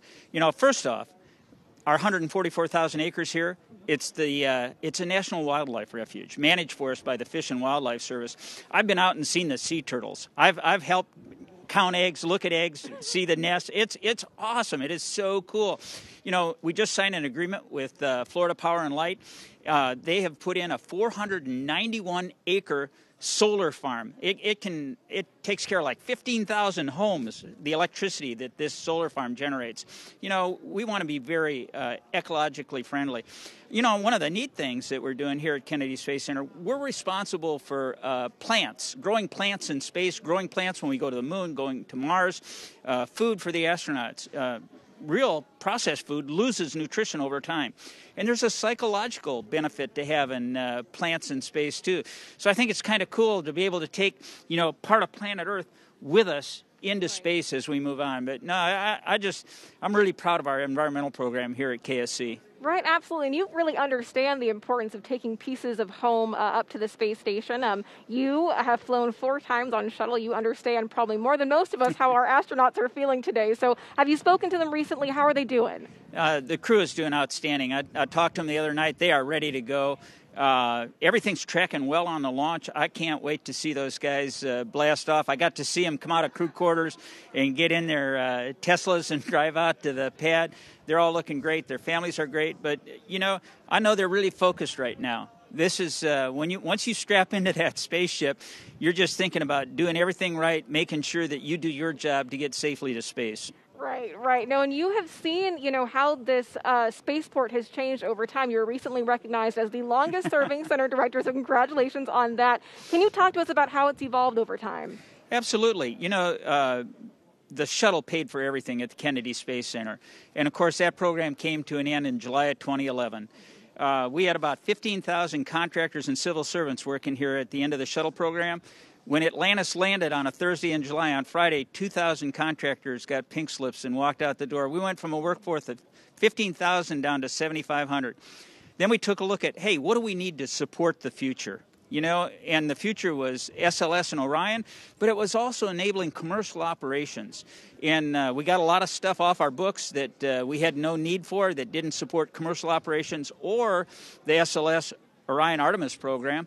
And then what was left, we said, hey, how can we enable commercial operations with this? We went out for notices of availability on this extra facilities that we had. And look at us today. We've got Boeing and SpaceX. Boeing's building the CST-100 Starliner in a facility right over here.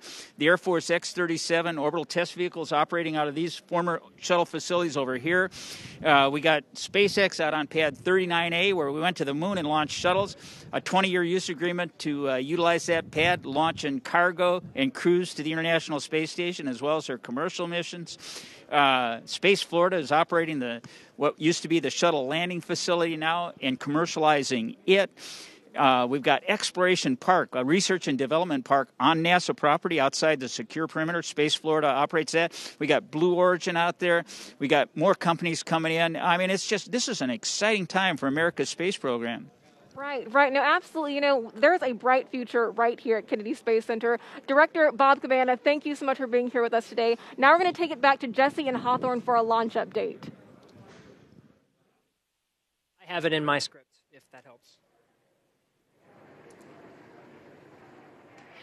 Thanks, Jasmine. We're just T-minus 1 hour and 14 minutes from launch, and we're getting pretty excited over here. Since arriving at the spacecraft, the crew were helped by our closeout engineers to get into their seats, attach their suits to special umbilicals that provide breathing air and a communication link to Dragon systems. They conducted suit leak checks, which were successful, and communications checks with the Corps here in Hawthorne, which is the person who will speak to them directly throughout the mission, as well as the launch director in Florida.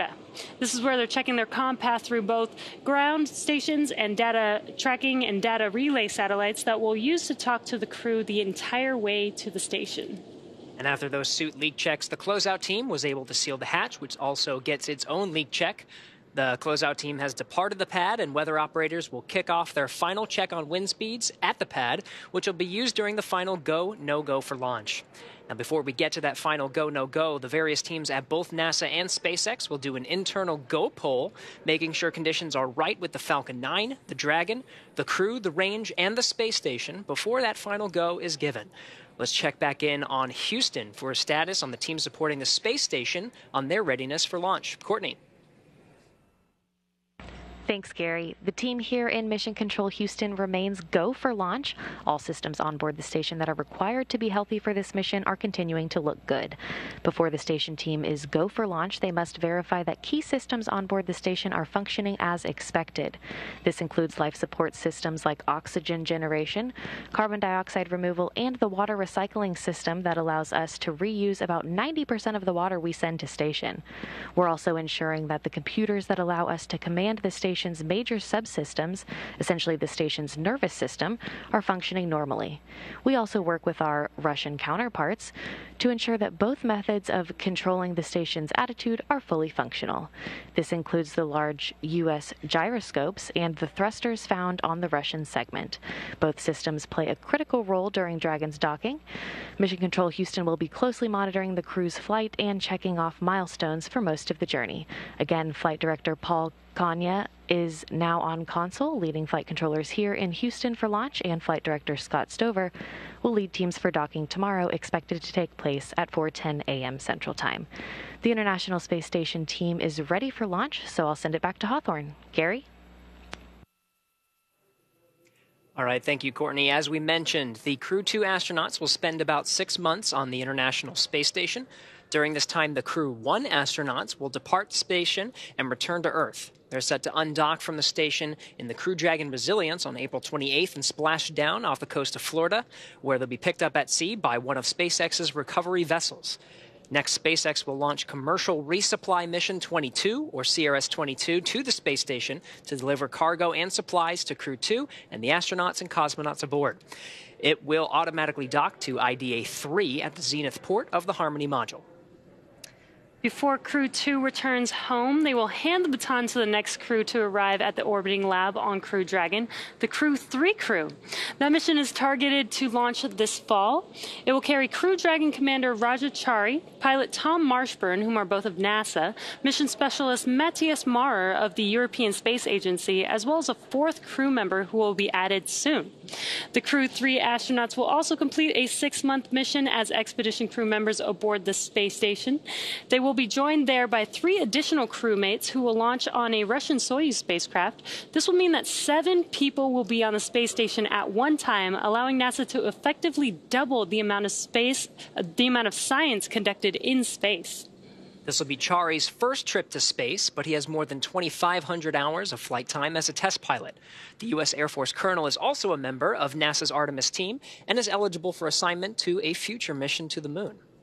Crew-3 will be Marshburn's 3rd visit to the space station and his 2nd long-duration mission. He flew on STS-127 and Expeditions 34 and 35. Marshburn is also a medical doctor who once served as a flight surgeon and medical operations lead for the space station. Like Chari, Maurer will be making his first trip to space with the Crew-3 mission. He has extensive experience in engineering and research, and he spent 16 consecutive days in an underwater laboratory as part of NASA's Extreme Environment Mission operations. Now let's head back over to Marie at Kennedy Space Center. How's it going over there, Marie? Thanks, Gary. Things looking good here in Florida. If you are just now joining us, welcome to coverage for the mission known as Crew-2, NASA and SpaceX's 3rd flight with Crew to the International Space Station. We are at T-minus 1 hour, 9 minutes and counting until liftoff.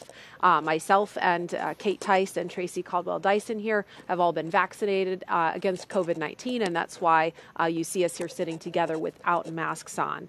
Liftoff is still holding for 5:49 and 2 seconds Eastern Time, and we're tracking no issues at the moment with Falcon 9 or Dragon. The range is green, and weather is looking good. Over the last 3 hours, our crew of Shane Kimbrough, Megan MacArthur, Thomas Pesquet, and Aki Hoshide donned their SpaceX suits in the historic crew quarters suit-up room. They walked out of the crew quarters building just as every astronaut to fly from this spaceport has done since Apollo 7. And then they were transported to the pad where they climbed inside the SpaceX Crew Dragon Endeavour, which we are watching live on your screen. Well, this is SpaceX's 3rd time flying astronauts in Crew Dragon. It will be the first time a European astronaut will fly aboard Dragon. If you remember back in November, we launched NASA astronauts Mike Hopkins, Victor Glover, Shannon Walker, and JAXA astronaut Soichi Noguchi to the International Space Station, and those 4 are nearing the end of their 6-month science mission. They are scheduled to return home to Earth just a few days after the Crew-2 astronauts arrive on station. Over the next hour, we will conduct a series of polls to get ready for launch, have the crew arm the launch escape system, and begin fueling Falcon 9. Launch is set for 5:49 a.m. Eastern Time. This will include a 12-minute flight to orbit and then a 23.5-hour flight to dock with the International Space Station tomorrow at approximately 5:10 a.m. Eastern Time. So we're approaching T-minus 1 hour till launch. Tracy, what is going through the astronauts' head right now as they're seated in their capsule and they're ready to go? They still have another 60 minutes to go. Can you give us any insight into what they may be experiencing right now? Well, normally I would say, building off of experience, that inside an hour, it seems like eternity before those engines light. You're in there chatting it up with your crewmates, but watching these guys, they're having a little party in there. Hand signals are flying. I understand they're playing a game that we thought was rock, paper, scissors. I'm learning from friends that it's actually a game that Thomas knew when he was a kid and has shared it with his crewmates. And so I guess there's no better way to bond than through childhood memories and that are being recreated in the capsule right now.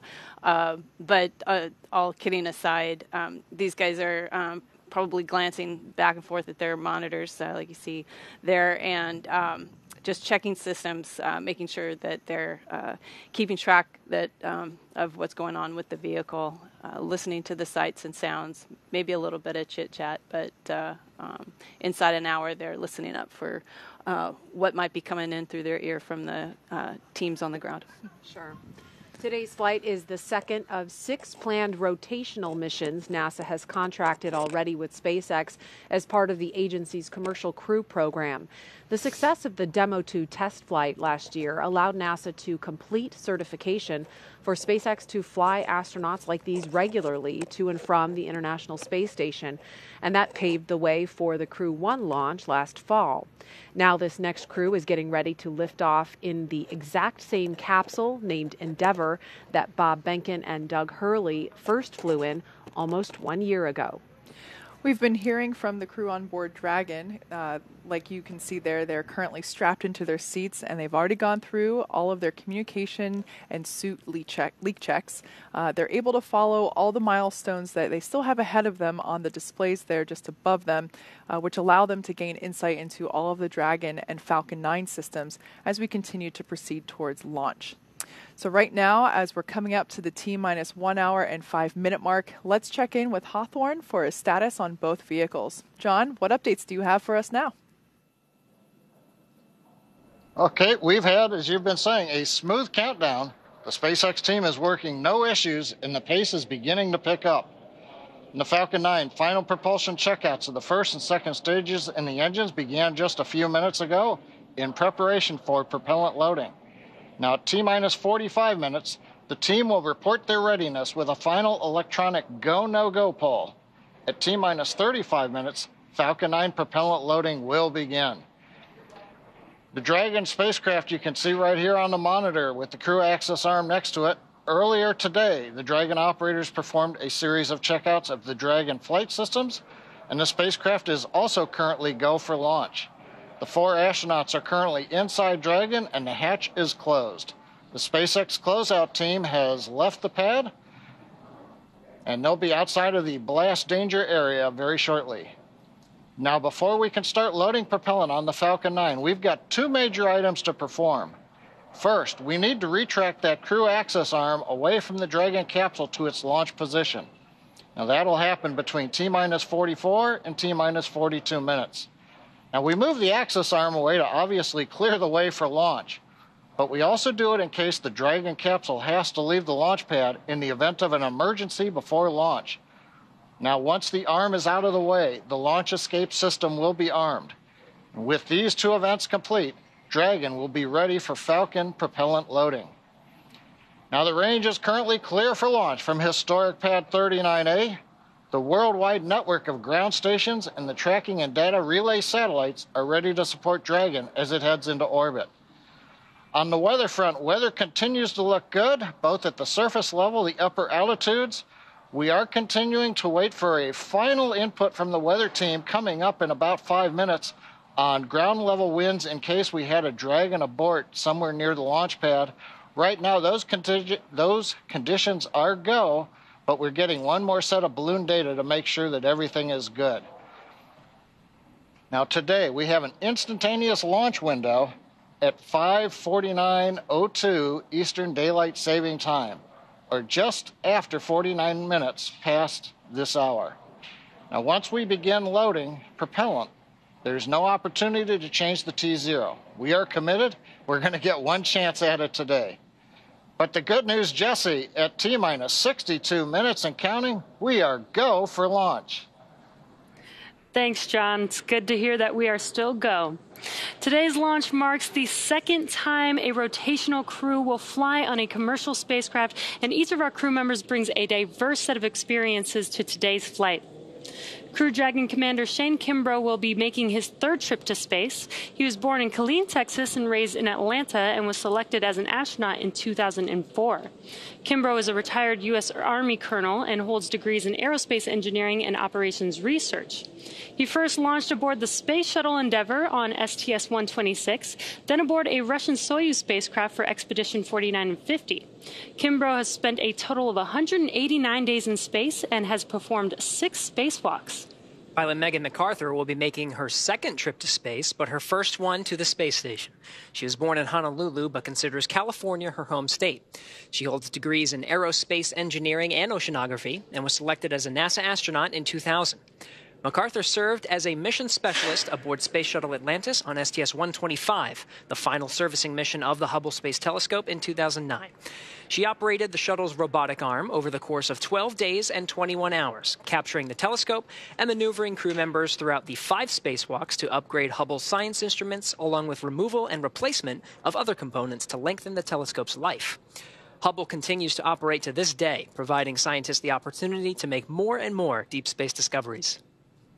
Mission specialist Aki Hoshide has suited up for his 3rd space flight today.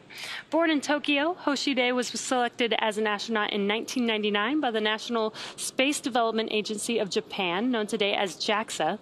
Hoshide earned his degrees in aerospace engineering and mechanical engineering.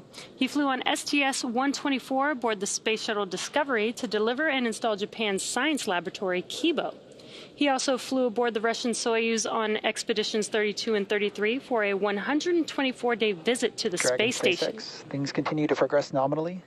Next up is cycling the orbit tank isolation valves to equalize low flow pressure here in about 15 seconds. Copy. We'll be listening. Got some good call-outs there. In 2014, he also served as commander of the 18th NASA Extreme Environment Mission Operation, which was an underwater expedition at the National Oceanic and Atmospheric Administration's Aquarius habitat off of Florida's Key Largo coast. Mission specialist Thomas Pesquet will be making his 2nd trip to space. Born in Rouen, France, Pesquet was selected by ESA as an astronaut in 2009. He has a degree in spacecraft design and control and more than 2,300 flight hours as a commercial airline pilot. Pesquet first flew to space on the Soyuz as a flight engineer for Expeditions 50 and 51. In that time, he worked on more than 50 experiments and performed 2 spacewalks to maintain the space station. He's logged 197 days in space. Pesquet will be the first European to fly in Crew Dragon, and it will be the first time a European has launched from America in more than a decade. Each of these 4 crew members will join Expedition 65 once they arrive at the International Space Station, with Aki Hoshide taking over as commander of the station right before Crew 1 departs. All right, we're inside 59 minutes from launch. The day is a continuation of regular crew flights to space station from U.S. soil. This will be the 3rd Crew Dragon flight with crew and its 2nd long-duration mission to the International Space Station. The Dragon astronauts... SpaceX, you are go for Section 6. When ready, report go for launch. Copy. Section 6. In work.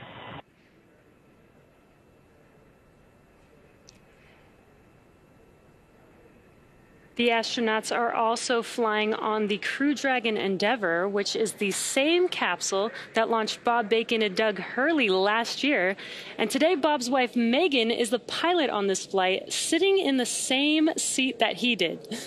It's been an awesome countdown so far. Weather is still looking good, and the excitement is picking up as we get closer and closer to that T0. That's right, Jesse. We had a great countdown today, starting with suit up just over 3 hours ago. The SpaceX team helped the crew put on their suits and conduct initial checkouts before crew walkout. Crew walkout was where Shane Kimbrough... Go for launch. SpaceX copies. Go for launch. All right, the crew reporting go for launch real time. This just comes right after crew walkout, where Shane Kimbrough, Megan MacArthur, Thomas Pesquet, and Aki Hoshide gave final goodbyes with friends and family gathered outside the operations and checkout building before they began that roughly 20-minute ride out to Pad 39A. And though it was early morning before dawn, we did still get some awesome views of those Teslas heading down the NASA Causeway before the crew arrived at the pad. And once they arrived, they all took a brief moment to enjoy the view of the vehicle that they will be taking flight on. And then they headed up the fixed service structure to begin a process known as crew ingress. That is where the astronauts entered the vehicle, and the SpaceX team performed a series of checks to ensure the suits, seats, and vehicle interactions were all functioning properly. About 30 minutes ago, the team closed Dragon's hatch with crew safely inside. So now, in, let's see, less than 57 minutes to go until Dragon starts breathing fire, things will pick up as we get close to the go-no-go pole to arm the launch escape system and begin propellant loading. The crew poll for readiness was completed at T-minus 60 minutes, and we did hear those call-outs. And the Dragon poll for prop load will occur here in just about a minute at T-minus 55 minutes. After that will be T-minus 45 minutes will be the internal mission control Hawthorne poll, and then the launch director's poll for propellant loading. And when we get to about T-minus 40 minutes, the crew access arm will retract, and the crew will get the call to close their visors and arm the launch escape system. Now, this is the automated system in place that can fire the 8 Super Draco thrusters on Dragon to quickly separate the crew from the rocket, either on the pad or during the flight on the ride uphill. And then once we reach about T-minus 35 minutes, propellant loading for the Falcon 9 will begin. Throughout the countdown, we've been getting some pretty incredible views of the astronauts. You see there on the right, making their final preparations, as well as some close-up views of the suits. The teams have often described the suits as an extension of the Dragon spacecraft, almost a mini spacecraft inside of a spacecraft. So we're hearing that the SpaceX teams are go for launch, and we'll wait for that call for propellant loading.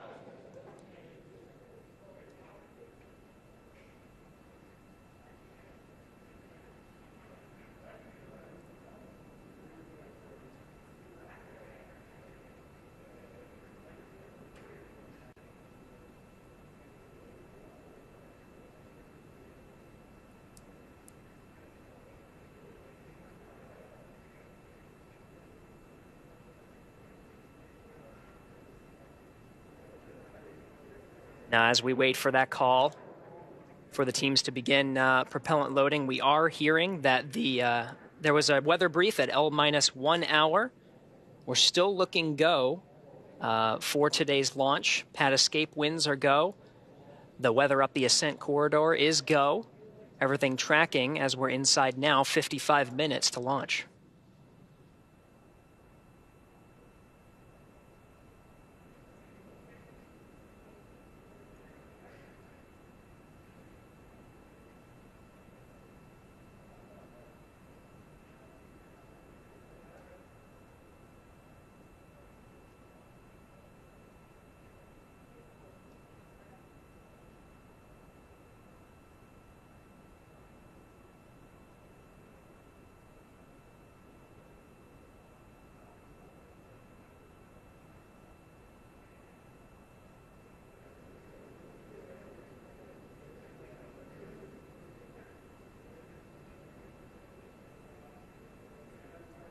All right, so again, there are several milestones here now that we're less than an hour away from launch. Most of the calls will be the team's readiness to get ready for propellant loading at T-minus 35 minutes. Once we reach that mark, propellant loading will begin. Some of the RP1 refined kerosene will start to fill the tanks of both the Stage 1 and Stage 2 elements of the Falcon 9 rocket. Stage 2 is smaller and expected to fill up just about 20 minutes prior to launch. But RP1 refined kerosene will continue to load into the rocket, as well as liquid oxygen on both the first and second stages, filling up just about 3 minutes before launch for the first stage and 2 minutes before launch for the second.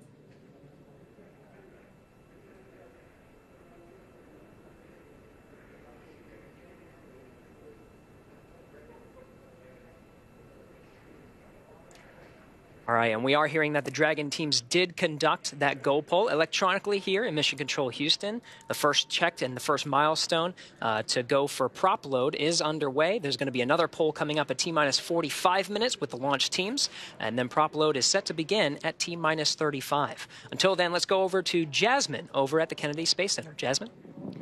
Thank you, Gary. Joining me now is NASA's Acting Administrator, Steve Jerzik. Thank you so much for being here today. Oh, no, thanks for having me on. Of course, of course. So it's a big day. The Commercial Crew program is in full force. Last summer, we launched Demo 2 and then Crew 1 in the fall, and we're gearing up to launch 4 more astronauts from American soil.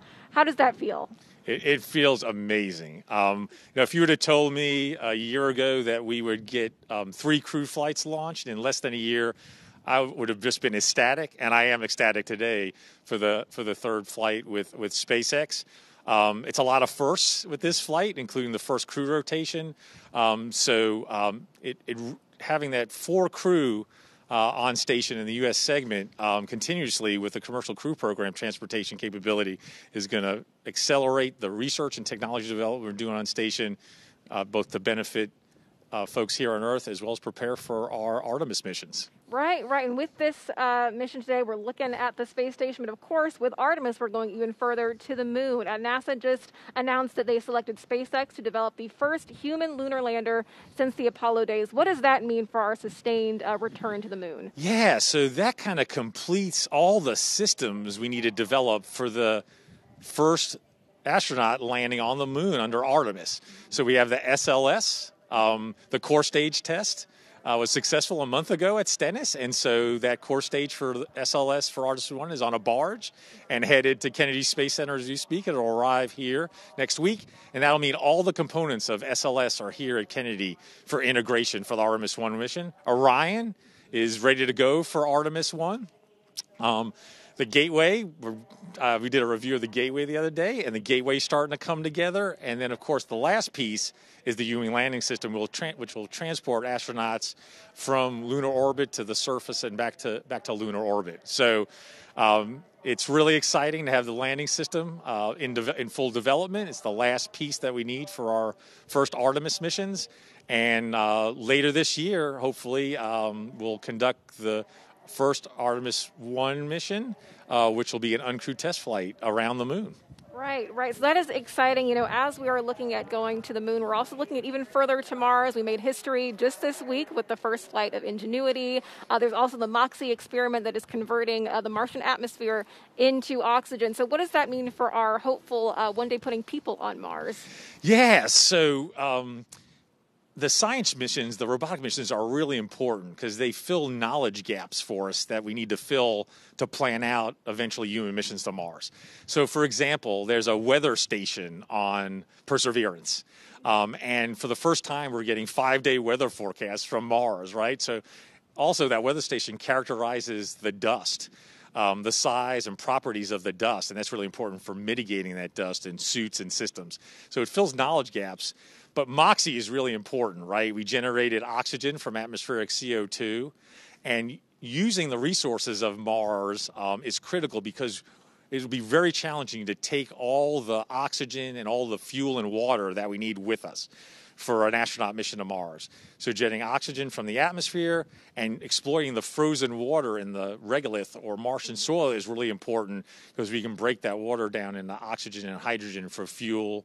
We can use it for potable water as well as for breathable air. So this, what we call in situ resource utilization or living off the land, is a real enabler for our human missions to Mars. Right. And of course, we've got our sights set on the moon and Mars, but we're taking care of Earth at the same time. NASA recently joined the White House Climate Task Force. Can you tell us how NASA is going to expand its exploration and understanding of our home planet right here? Yeah, so we have over about 24 spacecraft in Earth orbit right now, looking down, making observations of the oceans, the atmosphere, the land, vegetation, what we call the cryosphere, or measuring the height of ice sheets, both in the Arctic and Antarctic. So we use the unique view from space to make global measurements over years and decades. And we use that data to conduct research and also to improve models of the Earth systems and modeling, because if we can't predict climate using our research, we can't mitigate climate. And so that's really important that the research we do informs policy making and informs the most effective policies to mitigate climate change, which is really, really important, not only for the U.S., but for the world. Station, on ISS, we also have instruments mounted externally on ISS. It's in a unique orbit, an inclined orbit that's different from most of our Earth orbiting spacecraft that look down, which are in a polar orbit. And for certain types of instruments, that orbit is very advantageous. It gives us a lot of coverage and a unique perspective.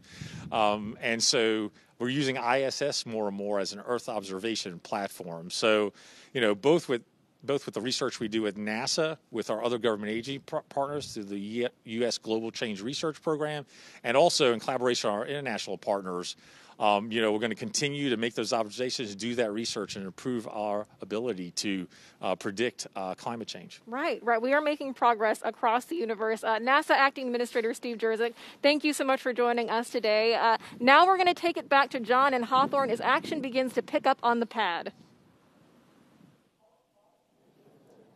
Thanks, Jasmine. It's just inside 46.5 minutes to launch. The SpaceX launch team, they're finishing their final review of data from checkouts of Falcon 9 over the last hour. The launch director is about to poll the team for readiness, both to load propellant and to launch. This will be the last poll before liftoff. The 7 SpaceX engineers indicate they are go by electronically voting on an online countdown procedure. We won't hear a verbal poll, something folks may remember from the earlier days of launch and movies like Apollo 13. The launch director is also checking with Dragon mission director and the NASA launch manager to make sure everyone is ready to go. Meanwhile, on the Dragon spacecraft, on the screen you can see the crew arm is still in the service position. The crew is on board Dragon, waiting for next instructions, which will be to stow the arm for launch and to arm the launch escape system. Once the launch director gives final instructions to the launch team, which should be coming up in about 30 seconds, the crew arm sequence will be armed and initiated. We should get a good view of the Axis arm as it swings away from the capsule, taking about 2 minutes to move out of the way. Now the range continues to be go for launch. They're monitoring the area around the pad as well as air and sea space around the flight corridor.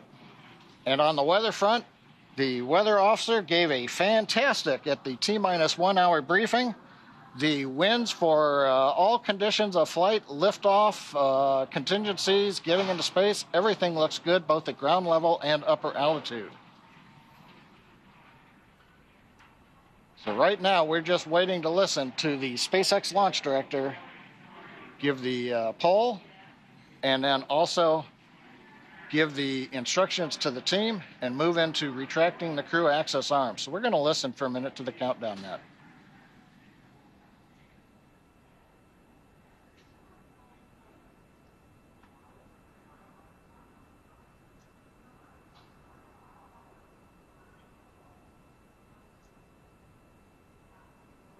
Poll is complete and team is ready for propellant load and crew access arm retract.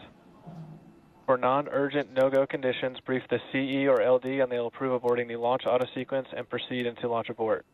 For urgent issues affecting the safety of the countdown, operators shall call hold on the countdown net. Launch control will abort the launch auto sequence immediately and proceed into the launch abort auto sequence. Operators advise launch director whether structural breakup or fire is imminent or occurring per Dragon manual escape flight rules. In the event of a fire alarm, key operators will man their post while the alarm is evaluated. In the event that personnel safety is threatened, evacuate to the south-facing emergency exit, which leads directly outside. Launch control, you may proceed with arming the crew arm for movement.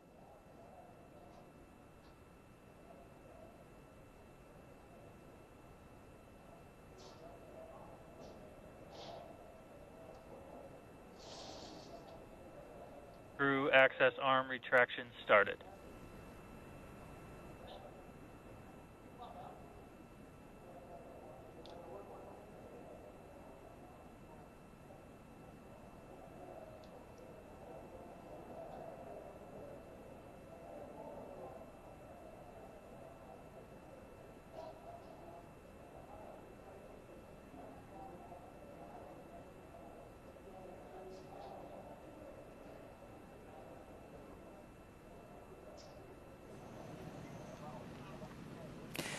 There you see a live view of the crew access arm retracting away from Crew Dragon in preparation for launch. The countdown clock continues to tick, and we're now at T-minus 42 minutes and 33 seconds. We're standing by for the completion of the crew access retraction. This is one of the last major visual milestones that we'll see in preparation for liftoff. Shortly thereafter, we should hear the call out that the launch escape system is armed, and from there, we'll hear that Falcon 9 prop load has started, which is one of my favorite milestones of the launch countdown. We just saw a beautiful shot from inside the White Room as the crew arm was moving away. There it is. the capsule. You can just barely see it in the corner now of that opening where that is where the side hatch was, where the astronauts ingress Dragon, and now you can see it continuing to swing away from the Falcon 9 rocket and Crew Dragon Endeavour in preparation for launch. That is a really cool angle.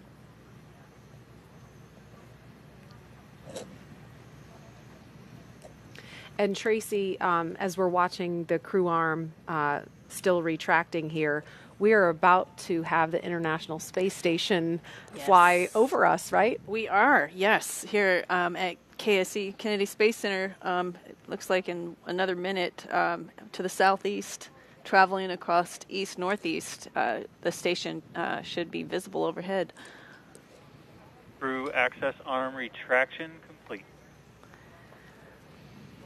Now we just heard confirmation that the crew access arm is done retracting. Up next, we'll expect to hear a call to arm the launch escape system.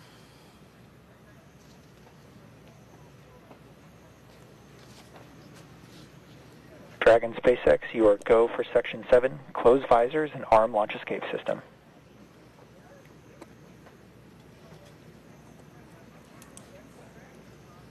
Copy. SpaceX Endeavour visors are down. Copy, visors down.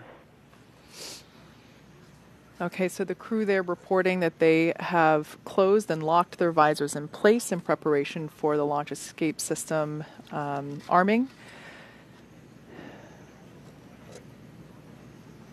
The launch escape system is a critical safety feature. This is something that the shuttle did not have. We take very seriously the fact that the astronauts' lives are in our hands, and we take every measure possible to ensure that the crew has options and has an escape in the worst of scenarios. So this is simply a path to safety for the crew in the event that they need to depart the pad in an emergency, and also applies to aborting the mission even after liftoff and through ascent. And the Crew Dragon Endeavour actually has an enhanced abort capability now. That was one of the improvements made to this capsule after Demo 2, and it increased the propulsion system on Dragon. Launch escape system is verified armed. Okay, so that was confirmation that the launch escape system is armed, and so that is what we have to hear before fueling on the Falcon 9 rocket can begin. So we are about just under 4 minutes away from that milestone. But again, we were saying the propulsion system. Oh, there's a shot of the space station. There it is. Yeah. Everybody wave.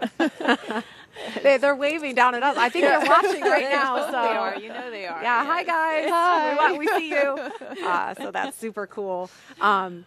But yeah, the abort system, it's been improved by about 10%. That's the Super Draco thrusters. There's 8 of them built directly into the Crew Dragon, and so that actually allowed for a wider margin in terms of wind speeds.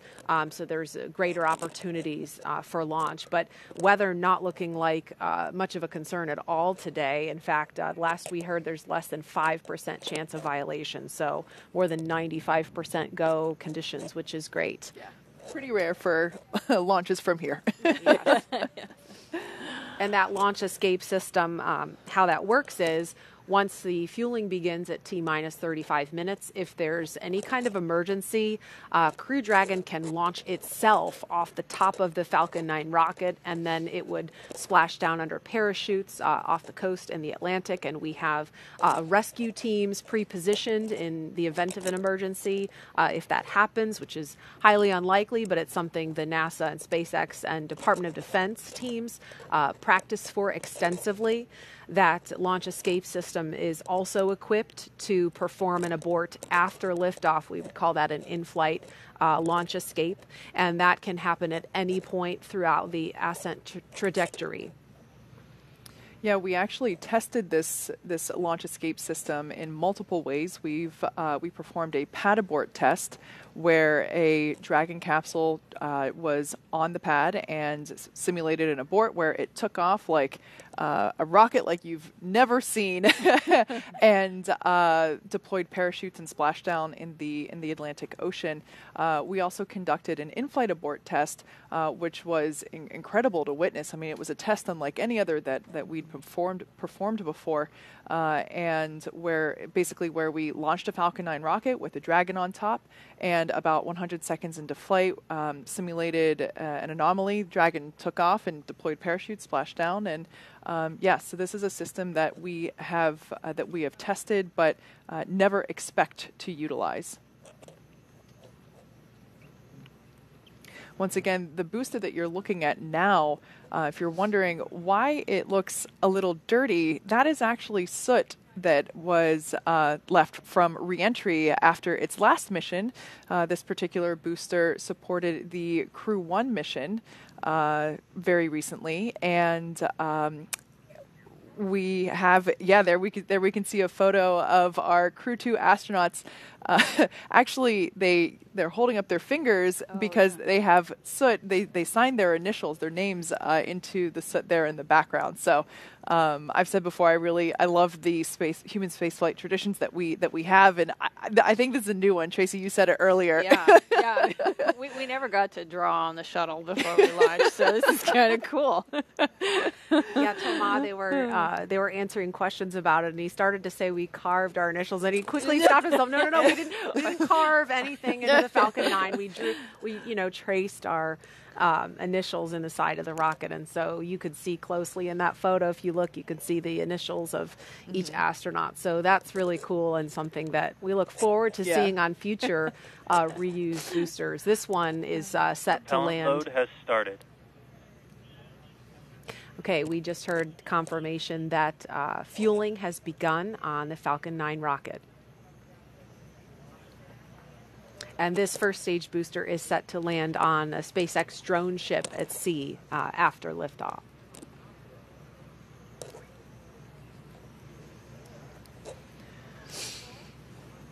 We are now at T-minus 34 minutes, 30 seconds and counting from Crew Dragon's third launch with astronauts and the first for 2021.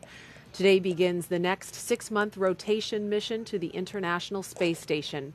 The launch escape system is armed, which happened just before fueling began at T-minus 35 minutes. The Dragon capsule was loaded with propellants about a week and a half ago, just a few miles down the road at what we call Dragon Land.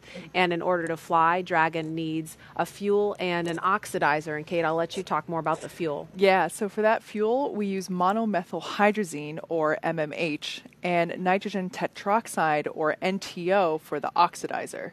Together, these two propellants feed the Draco engines that maneuver Dragon on orbit, as well as the 8 Super Draco engines that would power the launch escape system in an abort scenario.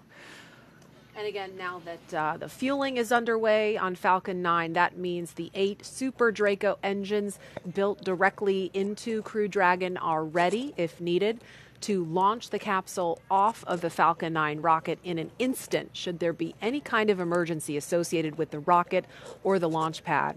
The NASA and SpaceX teams have trained extensively for exactly that type of contingency, along with the Department of Defense Detachment 3, who does a fantastic job in those training scenarios. Now over to SpaceX headquarters in Hawthorne for an operations update. John? Well, we are counting down those final minutes, and everything's still looking good for Falcon 9 and Dragon for an on-time launch just under 33 minutes from now.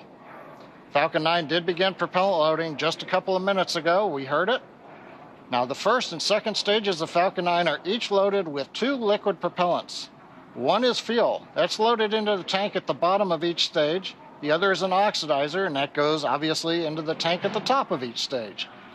Now, the fuel that we use to power the Merlin engines is a refined kerosene called RP1.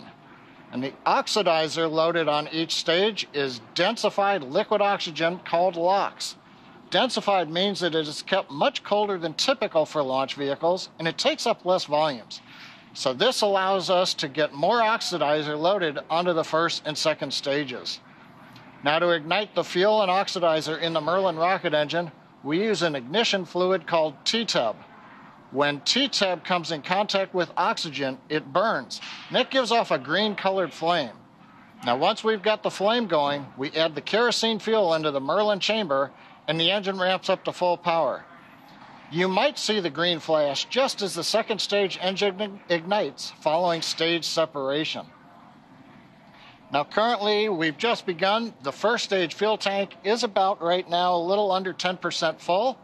The first stage is the bottom 2/3 of the vehicle you see on your screen. The white cylinder topped off by the black cylinder, that makes up the first stage. And then the top 1/3 underneath the Dragon capsule, that's our second stage. Now, at this time, the second stage fuel tank is about 8% full. Now, the fuel tank, if you were to zoom in, that's where the NASA meatball logo is positioned. And right above it, you can just make out the red NASA worm logo, and that's where the liquid oxygen tank is on the second stage. And there's a closer view. Now, in addition to loading the fuel, we're also loading oxygen, the liquid oxygen, onto the first stage. We won't start liquid oxygen loading on the second stage until T-minus 16 minutes and 30 seconds. Stage 1 cryo. And liquid oxygen will continue loading on both stages until the last few minutes of the countdown. Helium loading into pressure vessels is also underway. We use that to pressurize the tanks in flight as the propellant is pulled out by the Merlin turbopumps. On board the Dragon spacecraft, you can see here in a close-up, the astronauts are monitoring systems while the propellant is loaded into the Falcon 9.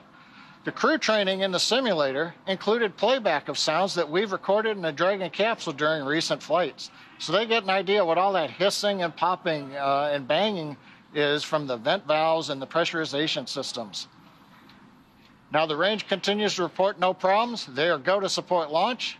And the weather also looks good. I mentioned the T-minus 1 hour briefing. We called it fantastic. Currently, we don't have anything that we are tracking that could be a concern. We have a very small possibility of a pop-up rain shower, but nothing showing up. So right now, 29 minutes, 40 seconds ago, it looks like we've got good weather. Now, as a reminder, today we have an instantaneous launch window. So at this point, if we hear a hold for any reason, we'll have to stand down and target our backup launch opportunity coming in 3 days. So right now, let's turn it back over to Jesse and Gary for an overview of events that are going to happen after the liftoff of Falcon 9. Great news, John. For Crew-2, the astronauts' flight to station will take about 23 hours, and their journey will be fairly similar to the trip Crew-1 made in November of last year. All right, as we wait T0 in just about 29 minutes, the ground operations teams are doing a series of systems checks to make sure both Dragon and Falcon 9 are ready for launch. You're looking at a live view of our teams at the Cape as they prepare for liftoff. As we wait for the launch clock to hit 0, we wanted to give you an overview of what the ascent portion of the mission will look like. Once we hit T0 and a successful launch occurs, we will watch Falcon 9 and Dragon lift off from historic Launch Pad 39A and make their ascent. At about 50 seconds into the flight, Falcon 9 engines will throttle up to help pass through the period of maximum dynamic pressure on the rocket, or what we typically refer to as max Q. It's worth noting that once we hit max Q, the vehicle will be going supersonic. Once we are through the period of maximum dynamic pressure, we can throttle up our 9 Merlin engines again. And from there, at about 2.5 minutes into flight, we have a series of 3 events that will happen in rapid succession. First is MECO, or main engine cutoff. This is where all 9 Merlin 1D engines shut off in preparation for stage separation, which is our second event. This is where the first stage detaches from the second stage, with the first stage making its way back to Earth for landing as the second stage continues on its journey with the third event. SES-1, or second stage engine start number 1, is where the MVAC engine lights up and propels the second stage along with our Crew-2 astronauts to orbit. As Stage 2 heads towards its targeted drop-off orbit, Stage 1 will execute 2 burns in order to make its way back to Earth. The first is the entry burn, where 3 of the 9 M1D engines will reignite and then shut down. And this helps to slow the stage down in preparation for entry back into the upper parts of the Earth's atmosphere. While the first stage is heading back to Earth, the second stage will cut off its 1 Merlin engine that was ignited right after stage separation. Once this happens, we'll wait for confirmation of a good orbital insertion. About 90 seconds after Dragon gets into orbit, Falcon 9 will land back on Earth. The landing burn is just a single-engine burn, powerful enough to bring the vehicle's speed down rapidly in order to land on the drone ship about 9.5 minutes into the mission.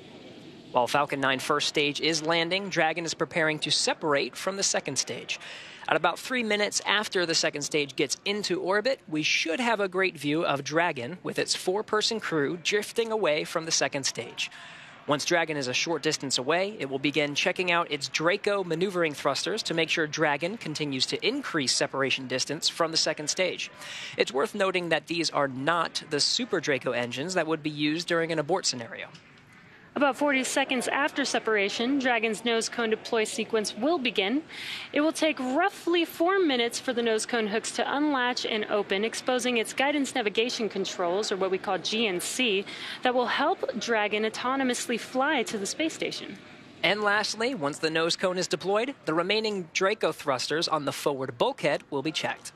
From there, over the next 23-plus hours, Dragon will be in its rendezvous and approach phases, undergoing a number of phasing burns as it makes its way to station.